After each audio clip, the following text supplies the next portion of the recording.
एक ऐसे युग में जहां सभी जीव अपने ब्लड लाइन को जगाना चुनते हैं, मैंने कल्टीवेशन का रास्ता चुना। दूसरे लोग मुझ पर हंसते थे, मुझे एक नाकामयाब बेवकूफ़ कहते थे। ऐसा इसलिए था क्योंकि 10,000 साल पहले देवताओं और राक्षसों की भयानक लड़ाई में कल्टीवेशन की परंपरा मिटा दी गई थी, जिससे कल्टीवेशन सिर्फ लंबी उम्र पाने का रास्ता बन गया था, जबकि अपने ब्लड लाइन को जगाना ही सबसे आगे जाने का असली तरीका था। लेकिन मैं इन तानों से बिल्कुल नहीं हिला, क्योंकि जल्द ही आसमान में दरार पड़ने वाली थी और अनंत डरावने राक्षस बाहर निकलेंगे जो पल भर में अनगिनत अवेकेंड लोगों को मार देंगे। दुनिया में सिर्फ कल्टीवेटर्स ही आखिरी उम्मीद की किरण थे। इस वक्त मैंने अपनी हथेली में रखे काले जेड स्लिप को देखा।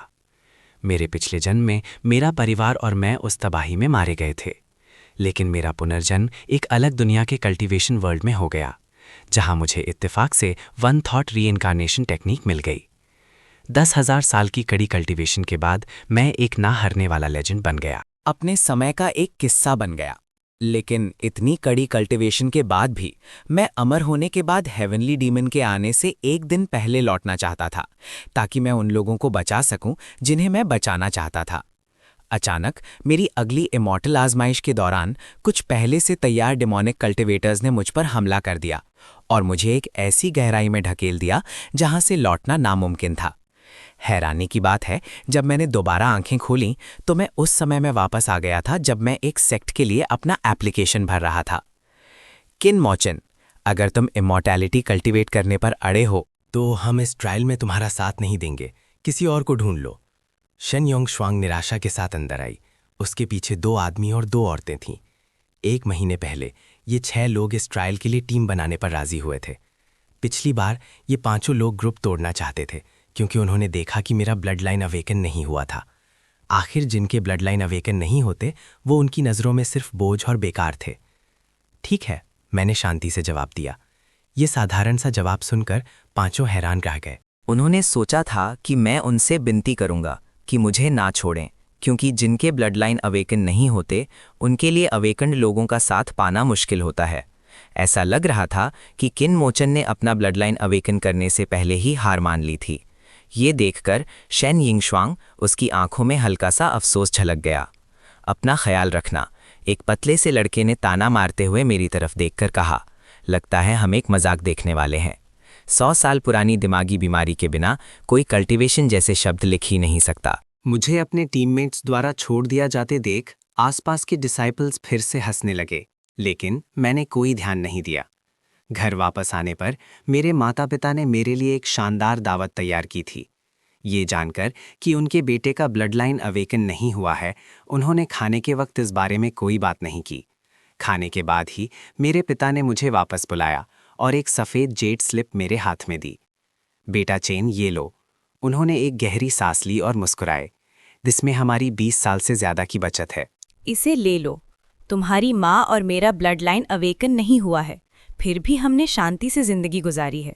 तुम अब बड़े हो गए हो, तुम्हें अपने फैसले खुद करने चाहिए। हम तुम्हारे लिए बस इतना ही कर सकते हैं। फिर उन्होंने जेड स्लिप मेरे हाथ में थमा दी और मेरी माँ की पैकिंग में मदद करने चले गए। मैं वहीं खड़ा रहा और हजारों सालों से जुड़े इस पारिवारिक बंधन की यादें मेरे दिमाग में ताज़ा हो गईं। यादें और सच्चाई आपस में मिल गईं। उस पल मेरे हाथ में वो जेड स्लिप बहुत भारी महसूस हुई। मैं इस जीवन में इतिहास को दोहराने नहीं दूंगा। क्योंकि इस दुनिया की स्पिरिचुअल एनर्जी बहुत कम है। कोई सिर्फ दुर्लभ और कीमती चीज़ों की स्पिरिचुअल एनर्जी को एब्जॉर्ब करके ही कल्टीवेट कर सकता है। खजाने खरीदने के लिए स्पिरिट स्टोन्स की ज़रूरत होती है। इसीलिए मैंने अपने पिता से कोई हिचकिचाहट नहीं दिखाई और तुरंत स्पिरिट स्टोन्स लेकर शहर चला गया। सबसे बड़ी एलेक्सर की दुकान में बहुत भीड़ थी। ज़्यादातर अवेकन्ड लोग एलेक्सर्स खरीद रहे थे। आपको क्या चाहिए? तभी एलेक्सर शॉप के कपड़ों में एक खूबसूरत लड़की पास आई और पूछा, क्या आपके पास जिनसिंग, लिंगजी, स्नो लोटस या दूसरी एलेक्सिर बनाने वाली जड़ी बूटियां हैं? उसके सवाल से मैं तुरंत हैरान हो गया। आजकल लगभग सभी लोग तैयार एलेक्सिर्स खरीदते हैं। अब एलेक्सिर बनाने वाली जड़ी बूटियां कौन खरीदता है? मैंने जवाब दिया, हाँ, हमारी एलेक्सिर शॉप में एक अलग हिस्सा है जहां सिर्फ एलेक्सिर बनाने वाली जड़ी बूटियां बेची जाती हैं। शायद आपको वहां वो मिल जाए जो आपको चाहिए। फिर वो मुझे एक ऐसी जगह ले गई जहां जड़ी बूटियों की खुशबू भरी हुई थी। पिछले हिस्से के विपरीत ये जगह सुनसान थी। एक बूढ़े आदमी ने चश्मा पहने वो बूढ़ा आदमी चुपचाप लकड़ी की टेबल पर बैठा पुरानी किताबें पढ़ रहा था। ओल्ड हुआ, इस ग्राहक को जड़ी बूटियां खरीदनी है, उस लड़की ने सम्मान से कहा। आप संभाल लीजिए, मैं अपना काम करती हूँ। उस बूढ़े आदमी ने सर हिलाया, फिर किताब नीचे रखी और मेरी तरफ देखा। नौजवान, मुझे कुछ जड़ी बूटियां चाहिए, जितनी पुरानी हो उतना बेहतर, मैंने साफ साफ कहा। आजकल बहुत कम लोग जड़ी बूटियां खरीदते हैं। बूढ़े आदमी ने एक स्क्रोल देखा और कहा, ये लिस्ट है। मैंने कहा, मुझे असली चीजें देखनी है। मैंने एक गैनोडर्मा लूसिडम, एक स्नो लोटस और एक 10,000 साल पुराना जिनसिंग एसेंस चुना। बूढ़ा आदमी थोड़ा हैरान था। आजकल ऐसे कम ही नौजवान हैं जो इन दुर्लभ जड़ी बूटियों को पहचान सकते हैं। फिर वो उठा और अपने पीछे की स्पिरिटवुड कैबिनेट से 3 सुंदर स्पिरिट बॉक्स निकाले। तीनों स्पिरिचुअल जड़ी बूटियों से निकलती हल्की स्पिरिचुअल एनर्जी को महसूस करके मैंने उनकी कीमत स्पिरिट स्टोन्स में पूछी।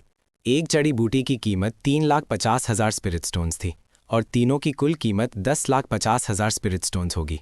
मैंने हल्के से तेवर चढ़ाए, काउंटर की तरफ देखा और कहा कि मेरे पास सिर्फ 5 लाख से थोड़े ज्यादा स्पिरिट स्टोन्स बचे हैं, जो सिर्फ एक खरीदने के लिए काफ़ी हैं।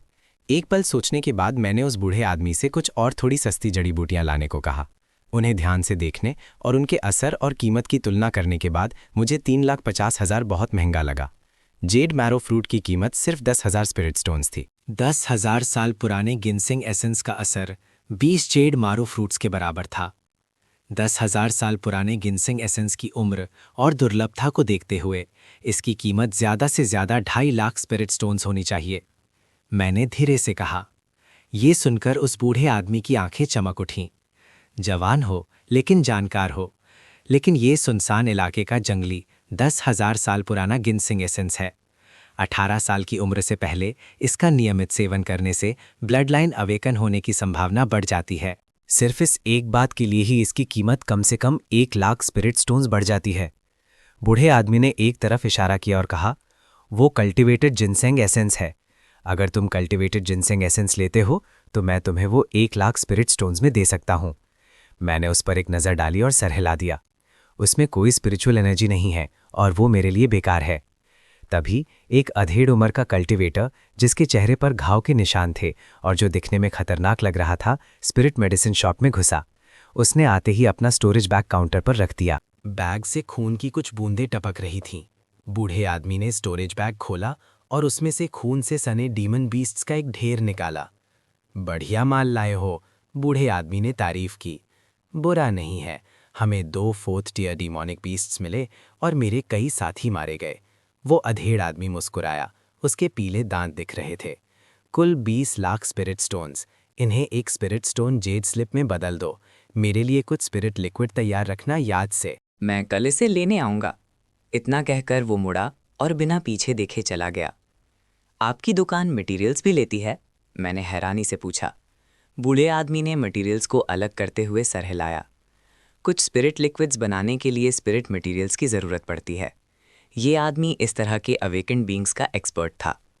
फिर बूढ़ा आदमी मुस्कुराया और मेरी तरफ देखा। नौजवान, क्या तुम्हें एक सौदा करना चाहोगे? मैं तुरंत उलझन में पड़ गया।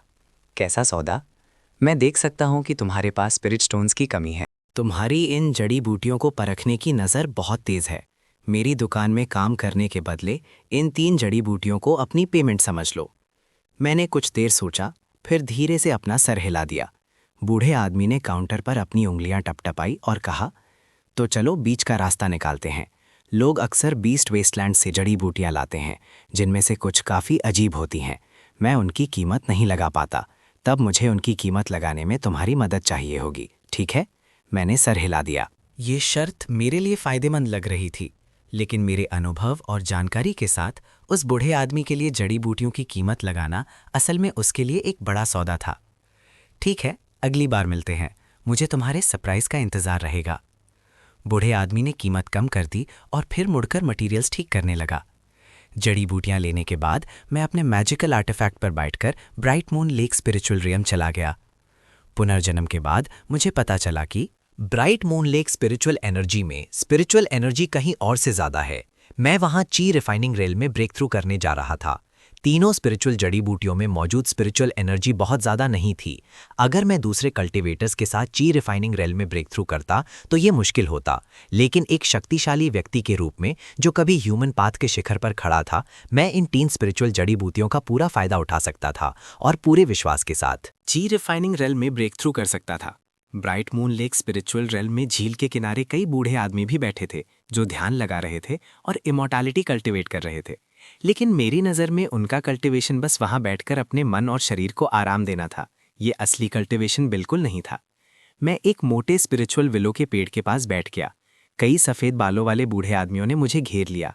कुछ दिन पहले जब मैंने कल्टिवेट करना शुरू किया तो इन बूढ़े आदमियों ने महसूस किया कि मेरे पास रहने से उनमें ताजगी आ जाती है। इसीलिए जब भी वो मुझे देखते वो मेरे पास आ जाते। मैंने ज़्यादा कुछ नहीं कहा और वन थॉट रीइंकार्नेशन टेक्निक को चलाना शुरू कर दिया। आसपास का इलाका खाली था।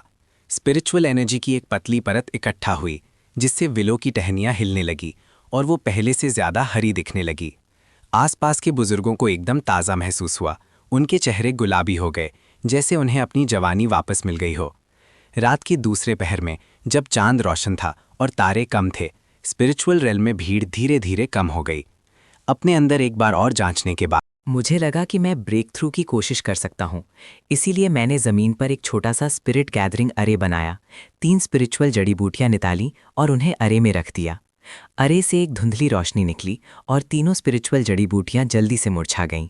उनकी स्पिरिचुअल एनर्जी पूरी तरह से निकलकर कई दिखने वाले स्पिरिचुअल ऑब्जेक्ट्स में इकट्ठा हो गई, जिन्हें मैंने अब्जॉर्ब कर लिया।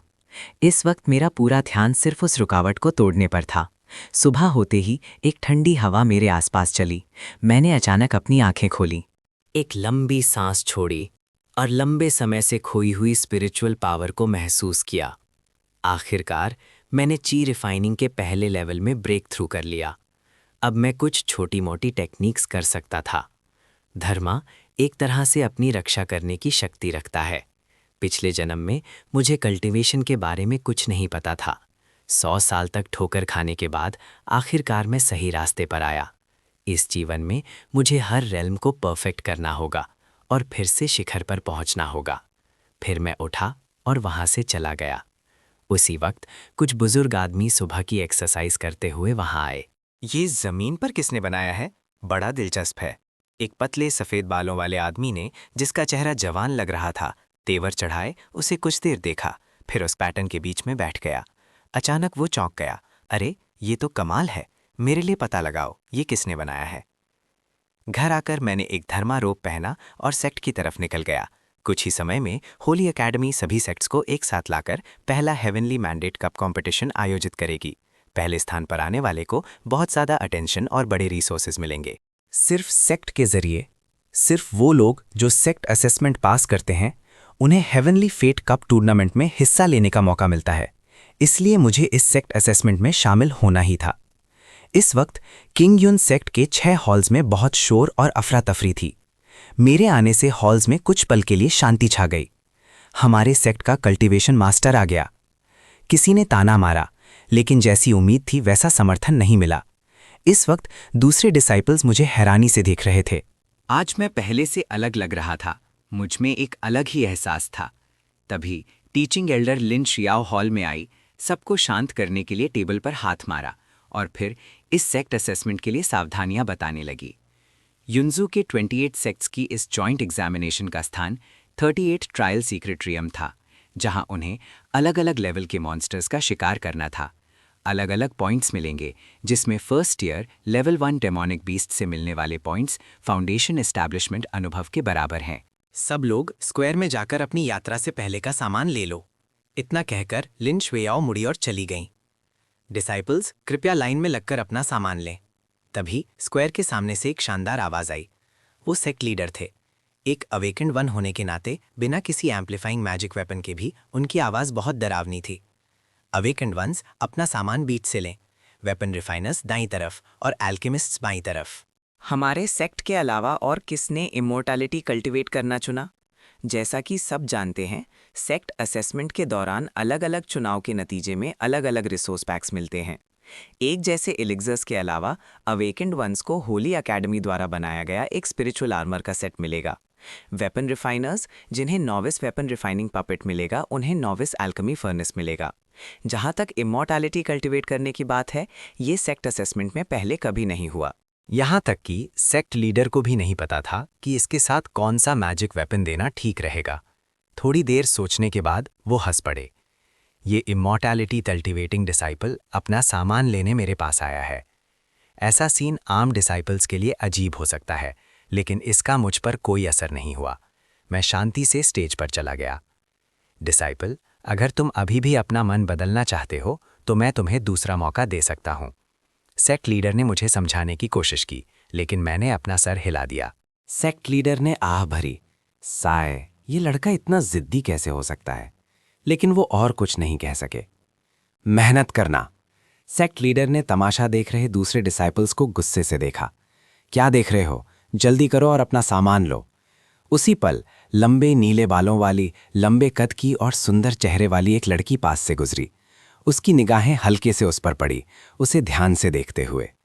सुहान श्वांग, हमारे सेक्ट के साथ हेवनली ग्रेड अवेकेंड वंस में से एक लौती महिला। इतने करीब से वो कितनी खूबसूरत है। एक मेल डिसाइपल सुहान श्वांग को देखता ही रह गया। आधे घंटे बाद जब सबको अपने रिसोर्सेज मिल गए, सेक्ट लीडर के आदेश पर हजारों परीक्षार्थी एक बड़े जुलूस में सेक्ट से बाहर निकले। इस समय लिंगजू में माहौल अजीब था। कई डिसाइपल्स बेचैन थे, दूसरों से बात करके तनाव कम करने की कोशिश कर रहे थे। कई लोग चुपके से उसकी तरफ देख रहे थे। क्या उसे डर नहीं लग रहा? उसने पूछा। मैंने चिंगयुन सेक्ट के 6 हॉल से सुना है कि उसका ना सिर्फ हार्टलेस ब्लडलाइन है, बल्कि उसे उसकी ओरिजिनल टीम ने भी छोड़ दिया। ऐसे को कौन चाहेगा? कितना बड़ा बोझ है। ये लोग जोर से हंसे, जैसे कि इससे उनका तनाव दूर हो जाएगा। ठीक है, हम number 38 stone forest secret realm पहुंच गए हैं। ये एरिया जमीन से 200 जांग तक ही सीमित है। सब लोग लिंगजू से नीचे कूद जाओ। पीछे का कैबिन का दरवाजा खुलता है और एस्कॉर्ट स्टाफ हर एक को एक फ्लाइंग तालिस्मान देता है। सभी परीक्षार्थी एक के बाद एक छोटी टीम्स में नीचे कूद जाते हैं। एक टूटा फूटा सीक्रेट रेल बेलों, स्पिरिचुअल जड़ी बूटियों और उड़ने वाले स्पिरिचुअल कीड़ों से भरा है। हवा में नमी वाली स्पिरिचुअल एनर्जी है। देखो वो कौन है? पूरे सेक्ट में एक लौता कल्टिवेटर। 10,000 में से एक की संभावना से हम उससे मिल गए। एक फीमेल डिसाइपल ने चिंता से पूछा, सुनो, अगर हमें बाद में कोई डीमन बीस्ट मिला तो क्या हमें उसकी मदद करनी चाहिए? मदद? असेसमेंट में हम मदद कैसे कर सकते हैं? अपने साथी डिसाइपल्स को इसकी रिपोर्ट करने में मदद करेंगे और हमें एक्स्ट्रा पॉइंट्स भी मिल सकते हैं। एक हट्टे कट्टे मेल डिसाइपल ने विश्वास के साथ कहा। जैसे ही वो पांचों बात कर रहे थे, मेरे पीछे के खंडारों से 3 नेदर वुल्फ स्कूट कर बाहर आए। हर एक 10 फीट से ज्यादा ऊंचा और 20 फीट लंबा था। अपने दांत दिखा रहा था और बेहद खतरनाक लग रहा था। लेकिन मुझे उनसे कोई फर्क पड़ता नहीं दिखा और मैं धीरे धीरे आगे बढ़ता रहा। और उन्होंने सीक्रेट रेल में इतनी लापरवाही बरतने की हिम्मत की। वो तो सीधे मौत को न्योता दे रहे थे। भले ही उस तगड़े मेल डिसाइपल ने ऐसा कहा, उसने अपनी स्पिरिट ब्लेड को कसकर पकड़ लिया। किसी भी पल हमला करने के लिए तैयार था। नेदर वुल्फ्स स्पिरिट हर्ब्स से ढकी एक चट्टान पर खड़े थे। उनकी चिंतित ठंडी आंखें आगे खड़ी उस शख्सियत पर टिकी हुई थीं। अचानक वो आगे लपके, लेकिन मैंने सिर्फ तीनों नेदर वुल्फ्स पर एक नज़र डाली और ना तो हिला और ना ही उनसे बचा। वो बेवकूफ हमला करने ही वाला था कि खंडारों के पीछे छिपे 5 लोगों ने ये देखा और तुरंत उसे बुरा भला कहा। ये एक नेदरवर्ल्ड वुल्फ था, कोई सेक्ट का पालतू जानवर नहीं। ये तो छोड़ ही दो कि नेदरवर्ल्ड वुल्फ स्पिरिट मैजिक को भी काट सकता था। उसके तेज दांत और पंजे और तेज गति से लपकने पर जो ताकत उसमें होती थी, उसे कम नहीं समझना चाहिए था। अवेकेंड ब्लड लाइन वाले भी अगर नेदरवर्ल्ड वुल्फ से सीधा टकरा जाते तो कुछ देर के लिए हिल नहीं पाते, जबकि जिनके ब्लड लाइन अवेकन नहीं होते वो सीधी टक्कर से मरते नहीं भी तो गंभीर रूप से घायल हो जाते। लेकिन अगले ही पल मैं मुड़ा और अचानक हमला कर दिया। धूम धूम धूम, हवा में 3 मुक्के मारे गए और आगे बढ़ रहे तीनों नेदरवर्ल्ड वुल्व्स टोप के गोलों की तरह पीछे जा गिरे। उनमें से एक नेदरवर्ल्ड वुल्फ लुढ़ककर 5 लोगों के ग्रुप के ठीक सामने आ गिरा। उसके मुंह से खून की एक बूंद टपक रही थी। एक पल में वो मर चुका था। उस तगड़े मेल डिसाइपल ने अपने पैरों के पास पड़े फर्स्ट ईयर डीमन बीस्ट को देखा और तुरंत हैरान रह गया। उसने सच में नेदरवर्ल्ड वुल्फ को मार दिया। ये कैसे हो सकता है? किसी ने धीमी आवाज में कहा। जाओगांग, इस आदमी ने ये कैसे किया? एक फीमेल डिसाइपल ने बड़ी बड़ी आंखों से देखा। जाओगांग, वो तगड़ा मेल डिसाइपल, ने मुश्किल से थूक निकला। एक फर्स्ट ईयर डीमन बीस्ट को तुरंत मारने का मतलब कम से कम एक हेवनली ग्रेड अवेकेंड वन होना था। आम awakened ones first year demon beasts को मार सकते थे, लेकिन इसके लिए एक भयानक लड़ाई की ज़रूरत होती। सिर्फ हेवनली ग्रेड अवेकेंड वंस ही अपनी अवेकनिंग स्किल्स का इस्तेमाल करके एक फर्स्ट ईयर डीमन बीस्ट को तुरंत मार सकते थे। उसी पल मैं अपनी ब्लेड से एक नेदरवर्ल्ड वुल्फ के डीमन कोर को निकाल रहा था। फिर उसे अपने स्टोरेज बैग में रख रहा था। बिना पीछे देखे मैं वहां से चला गया। की रिफाइनिंग स्टेज में ब्रेक थ्रू करने के बाद मेरी 5 इंद्रियां और 6ठी इंद्रियां बहुत बेहतर हो गई थीं। मैं 100 फीट के दायरे में हल्की सी हवा की कंपन को भी आसानी से महसूस कर सकता था। इसलिए मुझे नेदरवर्ल्ड वुल्व्स और इन डिसाइपल्स की मौजूदगी का पहले से ही एहसास हो गया था। वो बस कुछ फर्स्ट ईयर अवेकेंड वंस थे, मेरे ध्यान देने लायक नहीं। तीनों डीमन कोर्स इकट्ठा करने के बाद मैं सीधा टूटे हुए सीक्रेट रेल्म के बीच की तरफ चल पड़ा। मैं जितना अंदर जा रहा था, डीमन बीस्ट्स उतने ही मजबूत होते जा रहे थे और मुझे उतने ही ज़्यादा पॉइंट्स मिल रहे थे।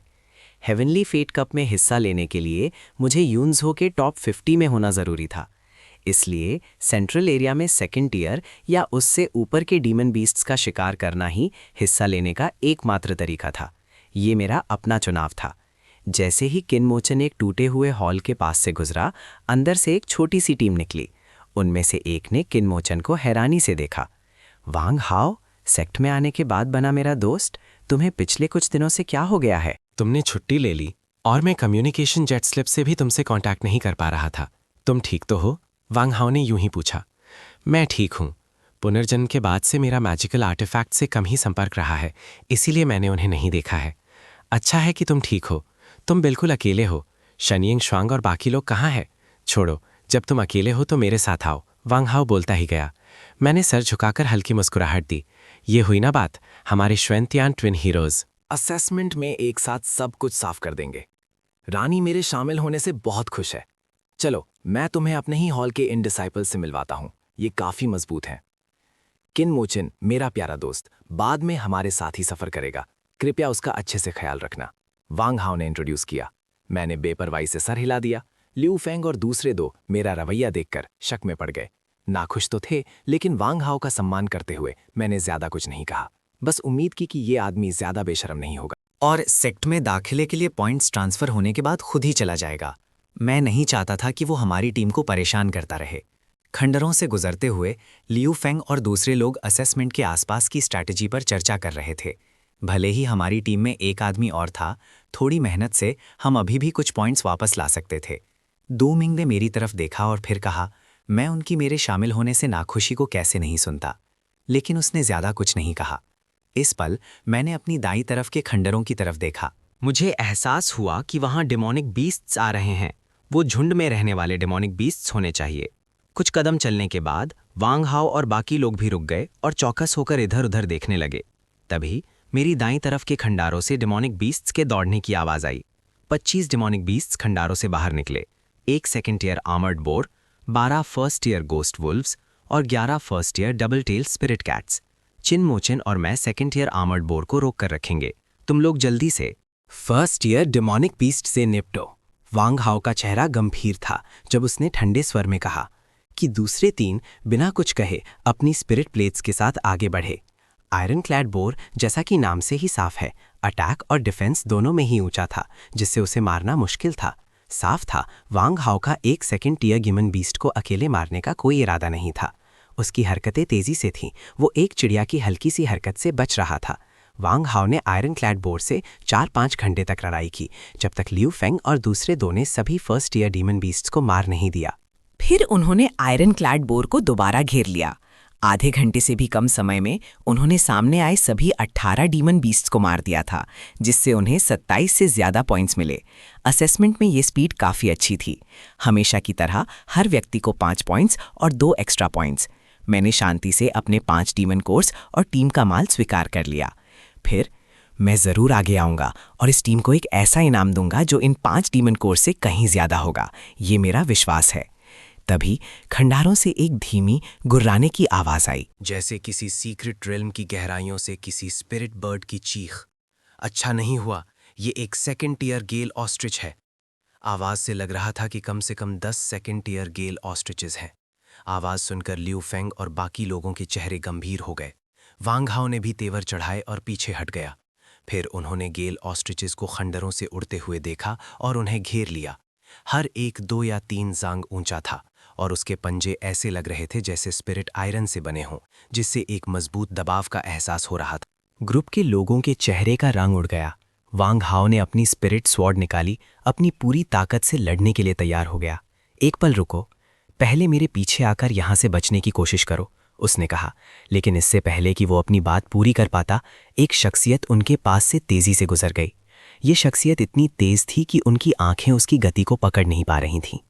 जब वो शख्सियत रुकी और गेल ऑस्ट्रिच की गर्दन एक मुर्गी की तरह तोड़ दी, तब उन्होंने उस व्यक्ति का चेहरा साफ देखा।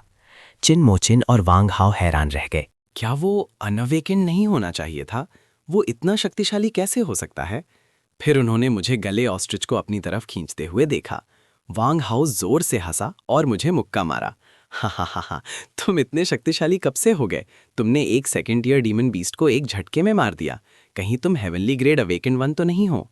मैंने सर हिला दिया। नहीं, मैं एक कल्टिवेटर हूँ। 4 कल्टिवेटर्स को थोड़ा आश्चर्य हुआ कि इमॉर्टैलिटी कल्टिवेट करना जीवन बढ़ाने का तरीका नहीं था। उसमें लड़ने की शक्ति कैसे हो सकती है?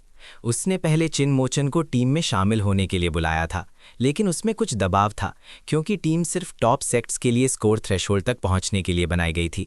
उसने उम्मीद नहीं की थी कि चिन मोचन इतना मजबूत होगा। ऐसा लगता था कि उन्हें एक शक्तिशाली सहायक मिल गया है। ओल्डू, मेरा भाई काफी अच्छा है ना? वांग हो ने विजयी भाव से डूमिंग को देखते हुए कहा।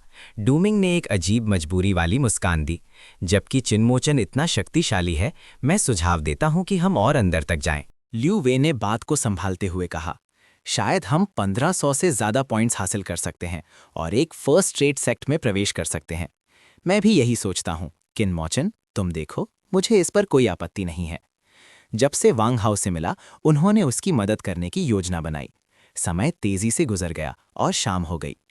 एक और खंडहर में, जो स्पिरिचुअल जड़ी बूटियों से भरा था, शेन यिंग श्वांग की 5 सदस्यीय टीम धीरे धीरे आगे बढ़ रही थी। सावधान रहो, उन्होंने कहा, हम सीक्रेट रैम के केंद्र के पास पहुंच रहे हैं। आसपास का इलाका लगभग पूरी तरह से सेकेंड ईयर डेमोनिक बीस्ट से भरा हुआ है, एक चश्मा पहने मेल डिसाइपल ने सावधानी से याद दिलाया। चिन्मो यहाँ है।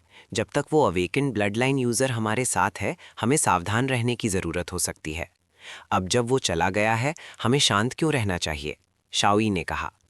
शेनयंग श्वांग को कुछ दोषी महसूस हुआ। क्या उसे आखिरी समय में टीम छोड़ने देना थोड़ा अनुचित नहीं था? उसने अपना ब्लड लाइन अवेकन नहीं किया है और कल्टीवेशन चुना है। वो इस असेसमेंट को कैसे पास करेगा? एक और फीमेल डिसाइपल चाओ मिन हंसी। मेरी प्यारी मिस शेन, तुम फिर से बहुत दयालु हो रही हो। तभी आगे कुछ हरकत हुई। लिन फेंग ने धीरे से चेतावनी दी। ग्रुप तुरंत चुप हो गया और चौकस होकर आगे देखने लगा। उन्होंने देखा, एक विशाल जानवर आगे के खंडहरों से निकल कर आया। ये जानवर लगभग 3 जांग ऊंचा था, एक इंसान जितना ऊंचा, और पूरी तरह से काला था, जिस पर 2 सुनहरी धाराएं थीं। ये एक 3rd टियर डीमन बीस्ट था। Golden striped netherworld leopard. ये घायल था। एक हेवनली रैंक अवेकेंड 1 एक 3rd टियर डीमन बीस्ट का शिकार कर रहा था। शाओई और टांगया ने आगे ध्यान से देखा जब वो बाहर आए। जाओ मिन की आंखें चमक उठीं। वो भी देखना चाहती थी कि कौन सा हेवनली रैंक अवेकेंड 1 एक 3rd टियर डीमन बीस्ट का शिकार कर रहा है। अगर वो उसके सेक्ट से कोई होता तो वो बाहर जाकर जान पहचान बना सकती थी। ये चिन मोचिन था। जाओ मिन चिन मोचिन को उन 5 लोगों में देखकर हैरान रह गई जो बाहर निकले थे। इस आदमी की किस्मत सच में अच्छी है। वो लियूवे और दूसरों के साथ है? शन यिंग श्वांग ने पूछा। शाओई ने सर हिलाया। वो सब हमारे सेक्ट के अवेकेंड वंस हैं। उनकी टीम शायद हमारे सेक्ट में टॉप 3 में भी हो सकती है। चिन मोचिन सच में किस्मत वाला है जो उनकी टीम में शामिल हो गया, शन यिंग श्वांग ने हल्की जलन के साथ कहा। मैं सिर्फ वांग हाओ को जानती हूँ। मुझे उम्मीद नहीं थी कि दूसरे इतने शक्तिशाली होंगे। टांगया ने अपनी जीभ चटकाई। ये लोग सच में हिम्मत वाले हैं। एक 3rd टियर डेमोनिक बीस्ट का शिकार करने की हिम्मत कर रहे हैं। चलो देखते हैं। ग्रुप तेजी से उनके पीछे भागा। आज उन्होंने काफी डेमोनिक बीस्ट्स का शिकार किया था, ज्यादातर 2nd टियर और 1st टियर। शाम तक ही उन्हें एक 3rd टियर डेमोनिक बीस्ट मिला था।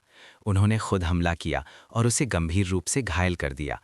अचानक इस गोल्डन स्ट्राइप नेदरवर्ल्ड लेपर्ड ने मरने से पहले अपनी शक्ति दिखाई और भाग गया। सावधानी से एक ऊंची दीवार को पार करते हुए मैंने आगे बढ़ रहे वांघाओ को पकड़ लिया। ये देखकर कि गोल्डन स्ट्राइप नेदरवर्ल्ड लेपर्ड, जिसे महल अब्बत पकड़ लिया था, फिर से भागने वाला था, मैंने पूछा, तुम क्या कर रहे हो? वांग हाओ ने उलझन में चिन मोचिन को देखा। चिन मोचिन ने कुछ नहीं कहा, लेकिन हवा के टूटने की एक तेज आवाज आई जो सुनहरी सूर्यास्त को दर्शा रही थी। रोशनी की एक धार हवा में से गुजरी, गोल्डन पैटर्न्ड नेदरवर्ल्ड लेपर्ड को खंडारों से चिपका दिया। वांग हाओ चौंक कर हाँफने लगा। अगर चिन मोचिन ने उसे पीछे नहीं खींचा होता तो वहीं पर खून बह गया होता। भले ही असेसमेंट में उम्मीदवारों को पॉइंट्स चुराने से मना नहीं था, लेकिन दूसरों की सुरक्षा की परवाह किए बिना इतनी खुलेआम चोरी करना कम ही होता था।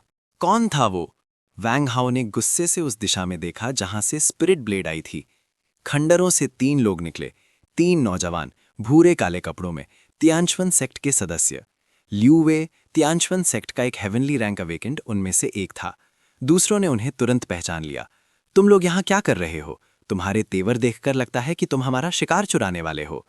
जू जिक्सवान अपने बालों के साथ सूरज जैसा सुंदर लग रहा था, लेकिन अब वो घमंड से भीड़ को घूर रहा था। जो जिक्सन की बातें सुनकर वांग हाओ तुरंत भड़क गया। तुम्हारा मतलब क्या है? हमारा शिकार? हमने साफ साफ इस गोल्डन स्ट्राइप्ड नेदरवर्ल्ड लेपर्ड को घायल करके यहाँ तक पीछा किया है। जो जिक्सन ने शांत मुस्कान के साथ कहा, खंडहरों से चिपके हुए लेपर्ड की तरफ इशारा करते हुए। वो स्पिरिट सूट किसकी है? वांग हाओ एक पल के लिए चुप हो गया, गुस्से से घूर रहा था। ल्यू वेई और दूसरे लोगों को भी एहसास हो गया कि दूसरी पार्टी उनका शिकार चुराना चाहती है, इसलिए उन्होंने अपनी मुट्ठियां बंद कर लीं।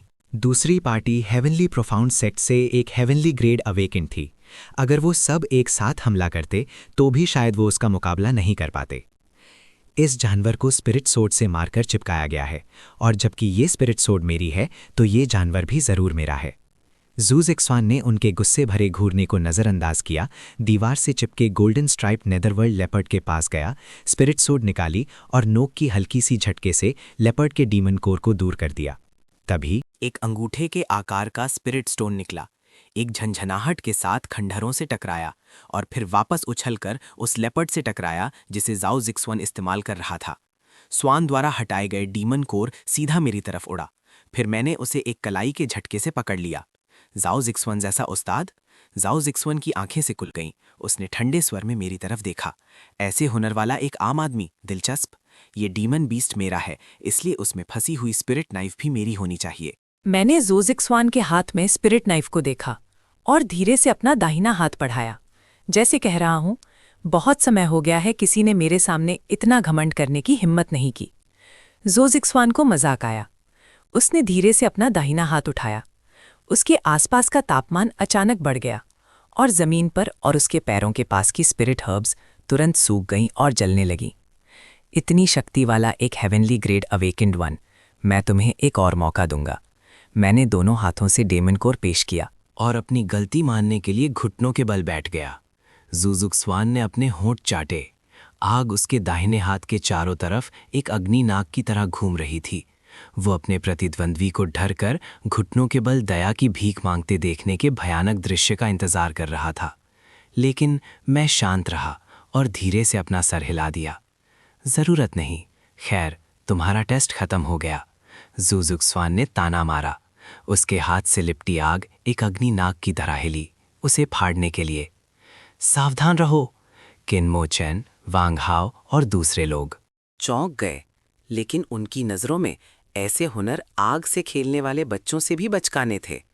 मैंने अपनी उंगली झटकी और एक तेज स्पिरिचुअल रोशनी हवा को चीरती हुई फट पड़ी। पूफ! आग की वो तेज लगने वाली लपेट संपर्क में आते ही आसानी से टूट गई, आसानी से चिंगारियों में बिखर कर नीचे गिर गई। क्या उसने मेरे अग्निनाग को कैसे बिखरा दिया? उसने ये कैसे किया? जू जिक्सवान और दूसरे 2 हैरानी से चीमोचिन को देखने लगे। दिलचस्प, मेरी ट्विन ड्रैगन्स डांस को फिर से आजमाओ। जो जिक्सवन फायर ड्रैग हैमले के टूटने से गुस्से में जो जिक्सवन ने दोनों हाथ उठाए, हर एक आग के नाक से लिपटा हुआ, उसे काटने के लिए तैयार। रुको! सोंग जिंगयुन ने जो जिक्सवन का कंधा पकड़ लिया। जो जिक्सवन की आग बुझ गई और उसने सोंग जिंगयुन को घूरा। तुम्हारा क्या मतलब है? हम अभी तक सीक्रेट रेल्म के केंद्र तक नहीं पहुंचे हैं। यहाँ अपनी ऊर्जा बर्बाद मत करो।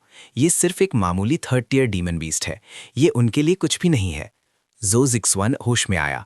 कमबख्त, मैं लगभग सब कुछ बर्बाद कर चुका था। तुम्हें शुभकामनाएं, यहाँ से दफा हो जाओ। जू जिक्सवन और सॉन्ग जिंग्यून ने जाने के लिए मोड़ा। तभी एक धीमी आवाज फिर से सुनाई दी।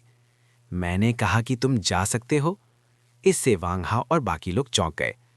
हे भगवान, ये हेवनली प्रोफाउंड सेक्ट के हेवनली ग्रेड अवेकनर सब चले गए हैं। तुम अभी भी उन्हें क्यों उकसा रहे हो?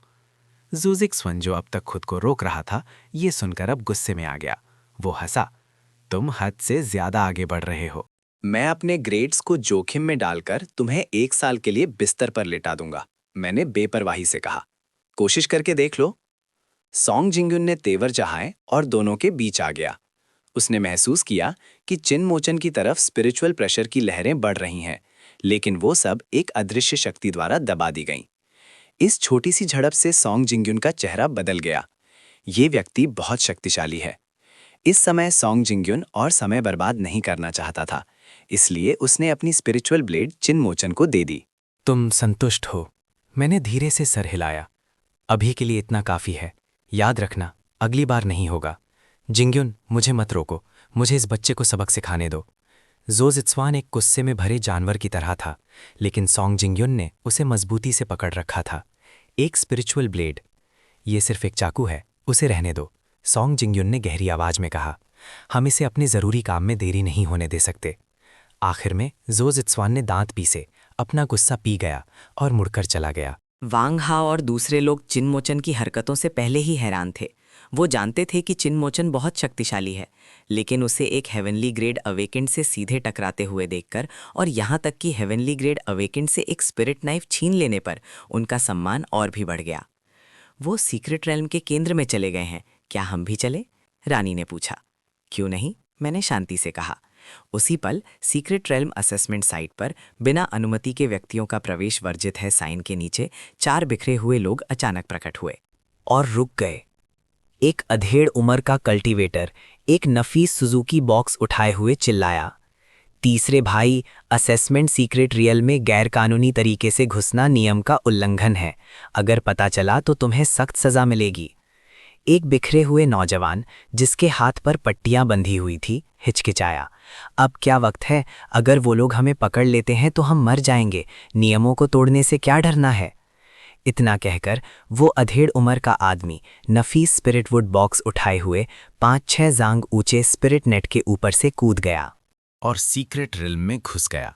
दूसरे 3 थोड़ी देर हिचकिचाए और उनके पीछे चले गए। उनके घुसने के थोड़ी देर बाद 1 दर्जन से ज्यादा हट्टे कट्टे आदमी वहां आ गए। वेमिंग युआन, वो सीक्रेट रेल में घुस गए हैं, तुम अभी भी उनका पीछा कर रहे हो? उनमें से एक ने पूछा। 1000 साल पुराने स्पिरिट फ्रूट और स्नोफील्ड फ्रूट के अद्भुत औषधीय प्रभाव होते हैं। ये सबसे हल्की सांस को भी बचा सकता है। उसे परिवार में वापस लाना ही होगा। अगले दिन सुबह एक टूटे हुए स्पिरिचुअल रिल्म में वांग हाओ और उसके 3 साथी मॉन्स्टर मटेरियल्स बांट रहे थे।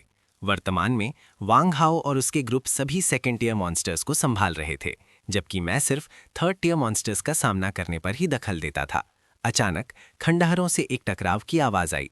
असेसमेंट के दौरान साथी डिसाइपल्स की मदद करने से बोनस पॉइंट्स मिलते हैं, इसीलिए वांग हाओ और उसके ग्रुप तुरंत वहां पहुंच गए।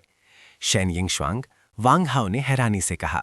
शेन यिंगश्वांग, जिसके कपड़े फटे हुए थे, ने किसी को अपना नाम पुकारते सुना और आवाज की दिशा में देखा। बोलते ही उसके चेहरे से आंसू टूटे हुए मोतियों की तरह बहने लगे। हमारी टीम कई सेकेंड टियर डिमोनिक बीस्ट से घिर गई थी। मैं बड़ी मुश्किल से अपनी जान बचाकर भागी हूं।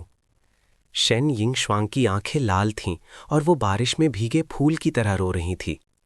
वापस जाओ, मैंने शांति से कहा, फिर मुड़ा और चला गया। चीमोचन को नजरअंदाज करते हैं।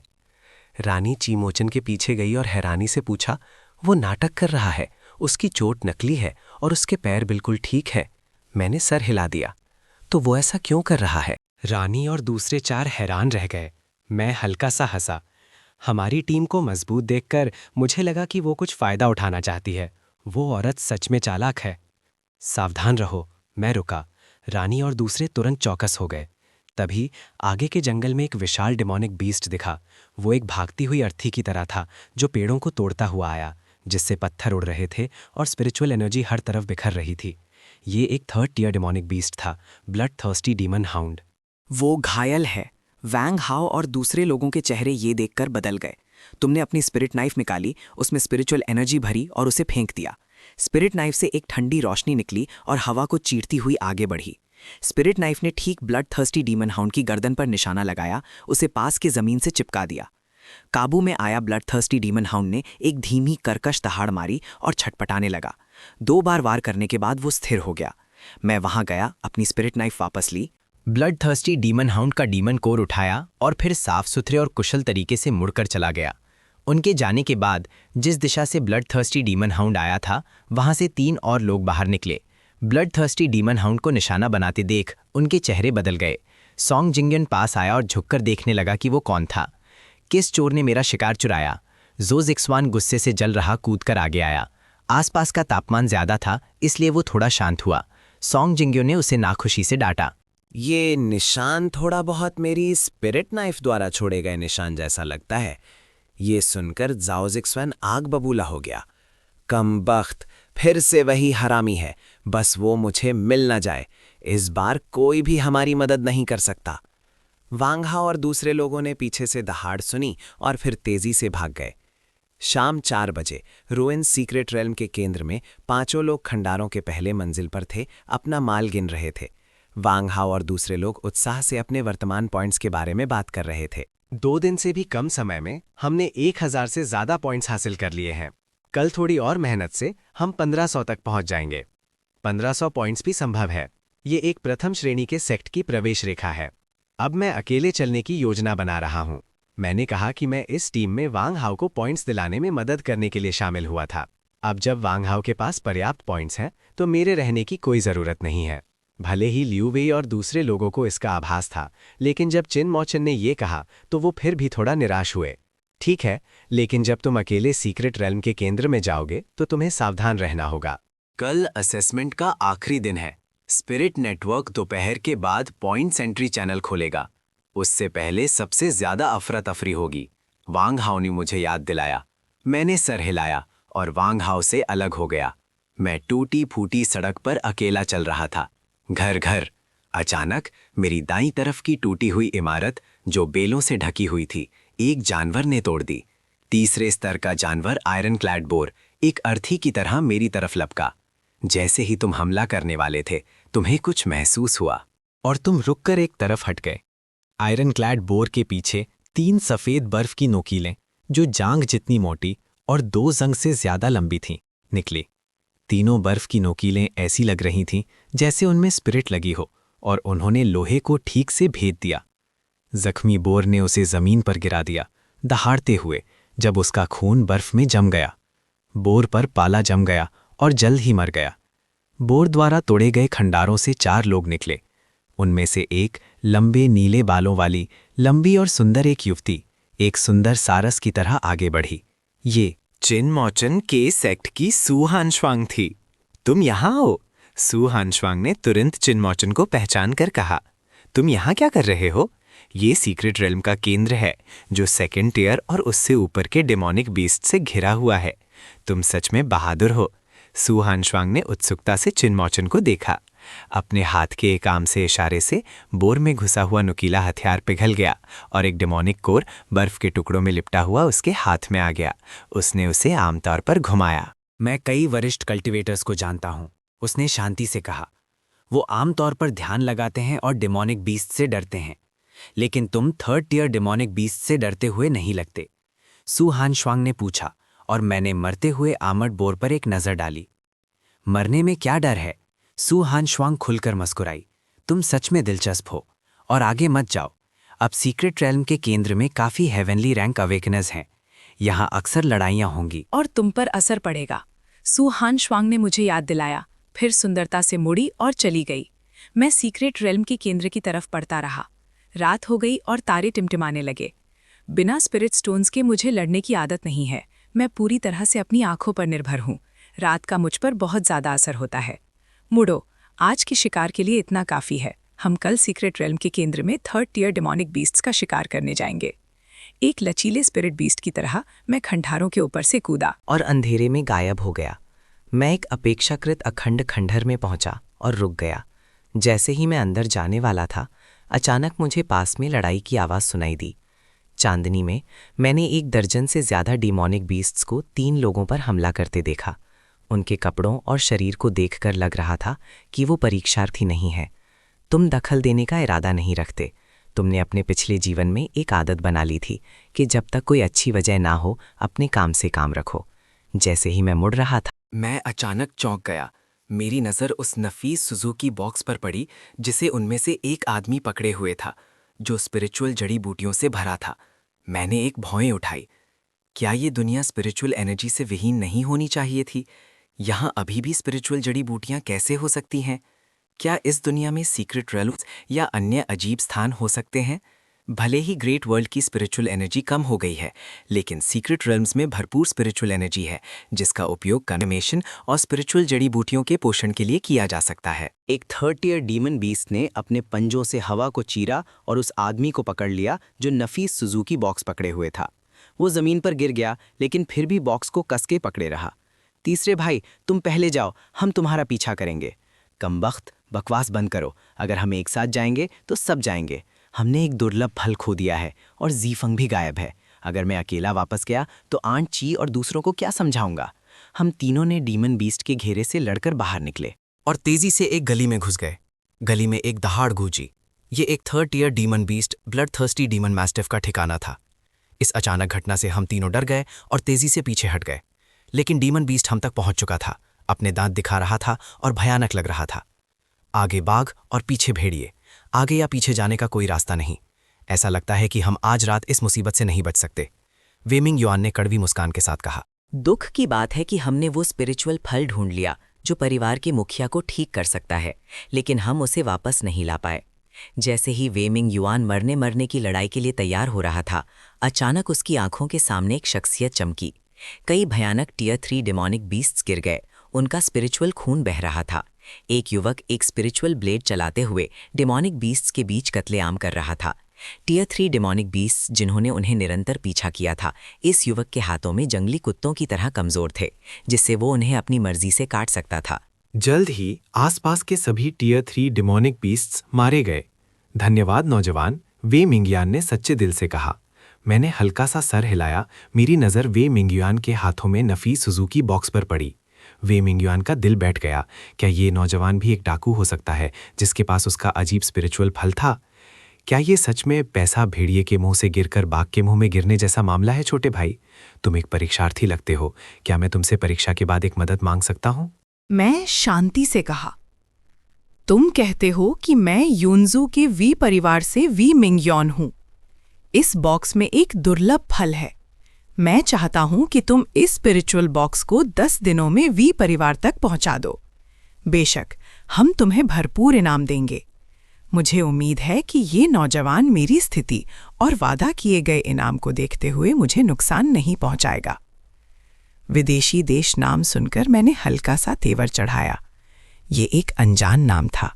मैंने इसे अपने पिछले या वर्तमान जीवन में कभी नहीं सुना था। ये देखकर कि मैंने इसके बारे में कभी नहीं सुना था, वे मिंग युआन ने समझाया, ये एक स्पिरिचुअल फल है जो सीक्रेट रेल्म के अंदर स्पिरिचुअल मार्शल आर्ट से ढके गहरे जंगल में कुछ अजीब स्पिरिचुअल पेड़ों पर उगता है। इस फल के कई चमत्कारी प्रभाव हैं, जैसे सभी बीमारियों को ठीक करना और शक्ति बढ़ाना आदि। वे मिंग युआन ने आगे कहा, लेकिन स्पिरिचुअल धुंध जंगल को ढकती है। ये जगह खतरनाक है, जहां अनगिनत शक्तिशाली डेमोनिक बीस्ट्स हैं। यहाँ तक कि एक शक्तिशाली हेवनली रैंक अवेकेंड भी लापरवाही नहीं कर सकता।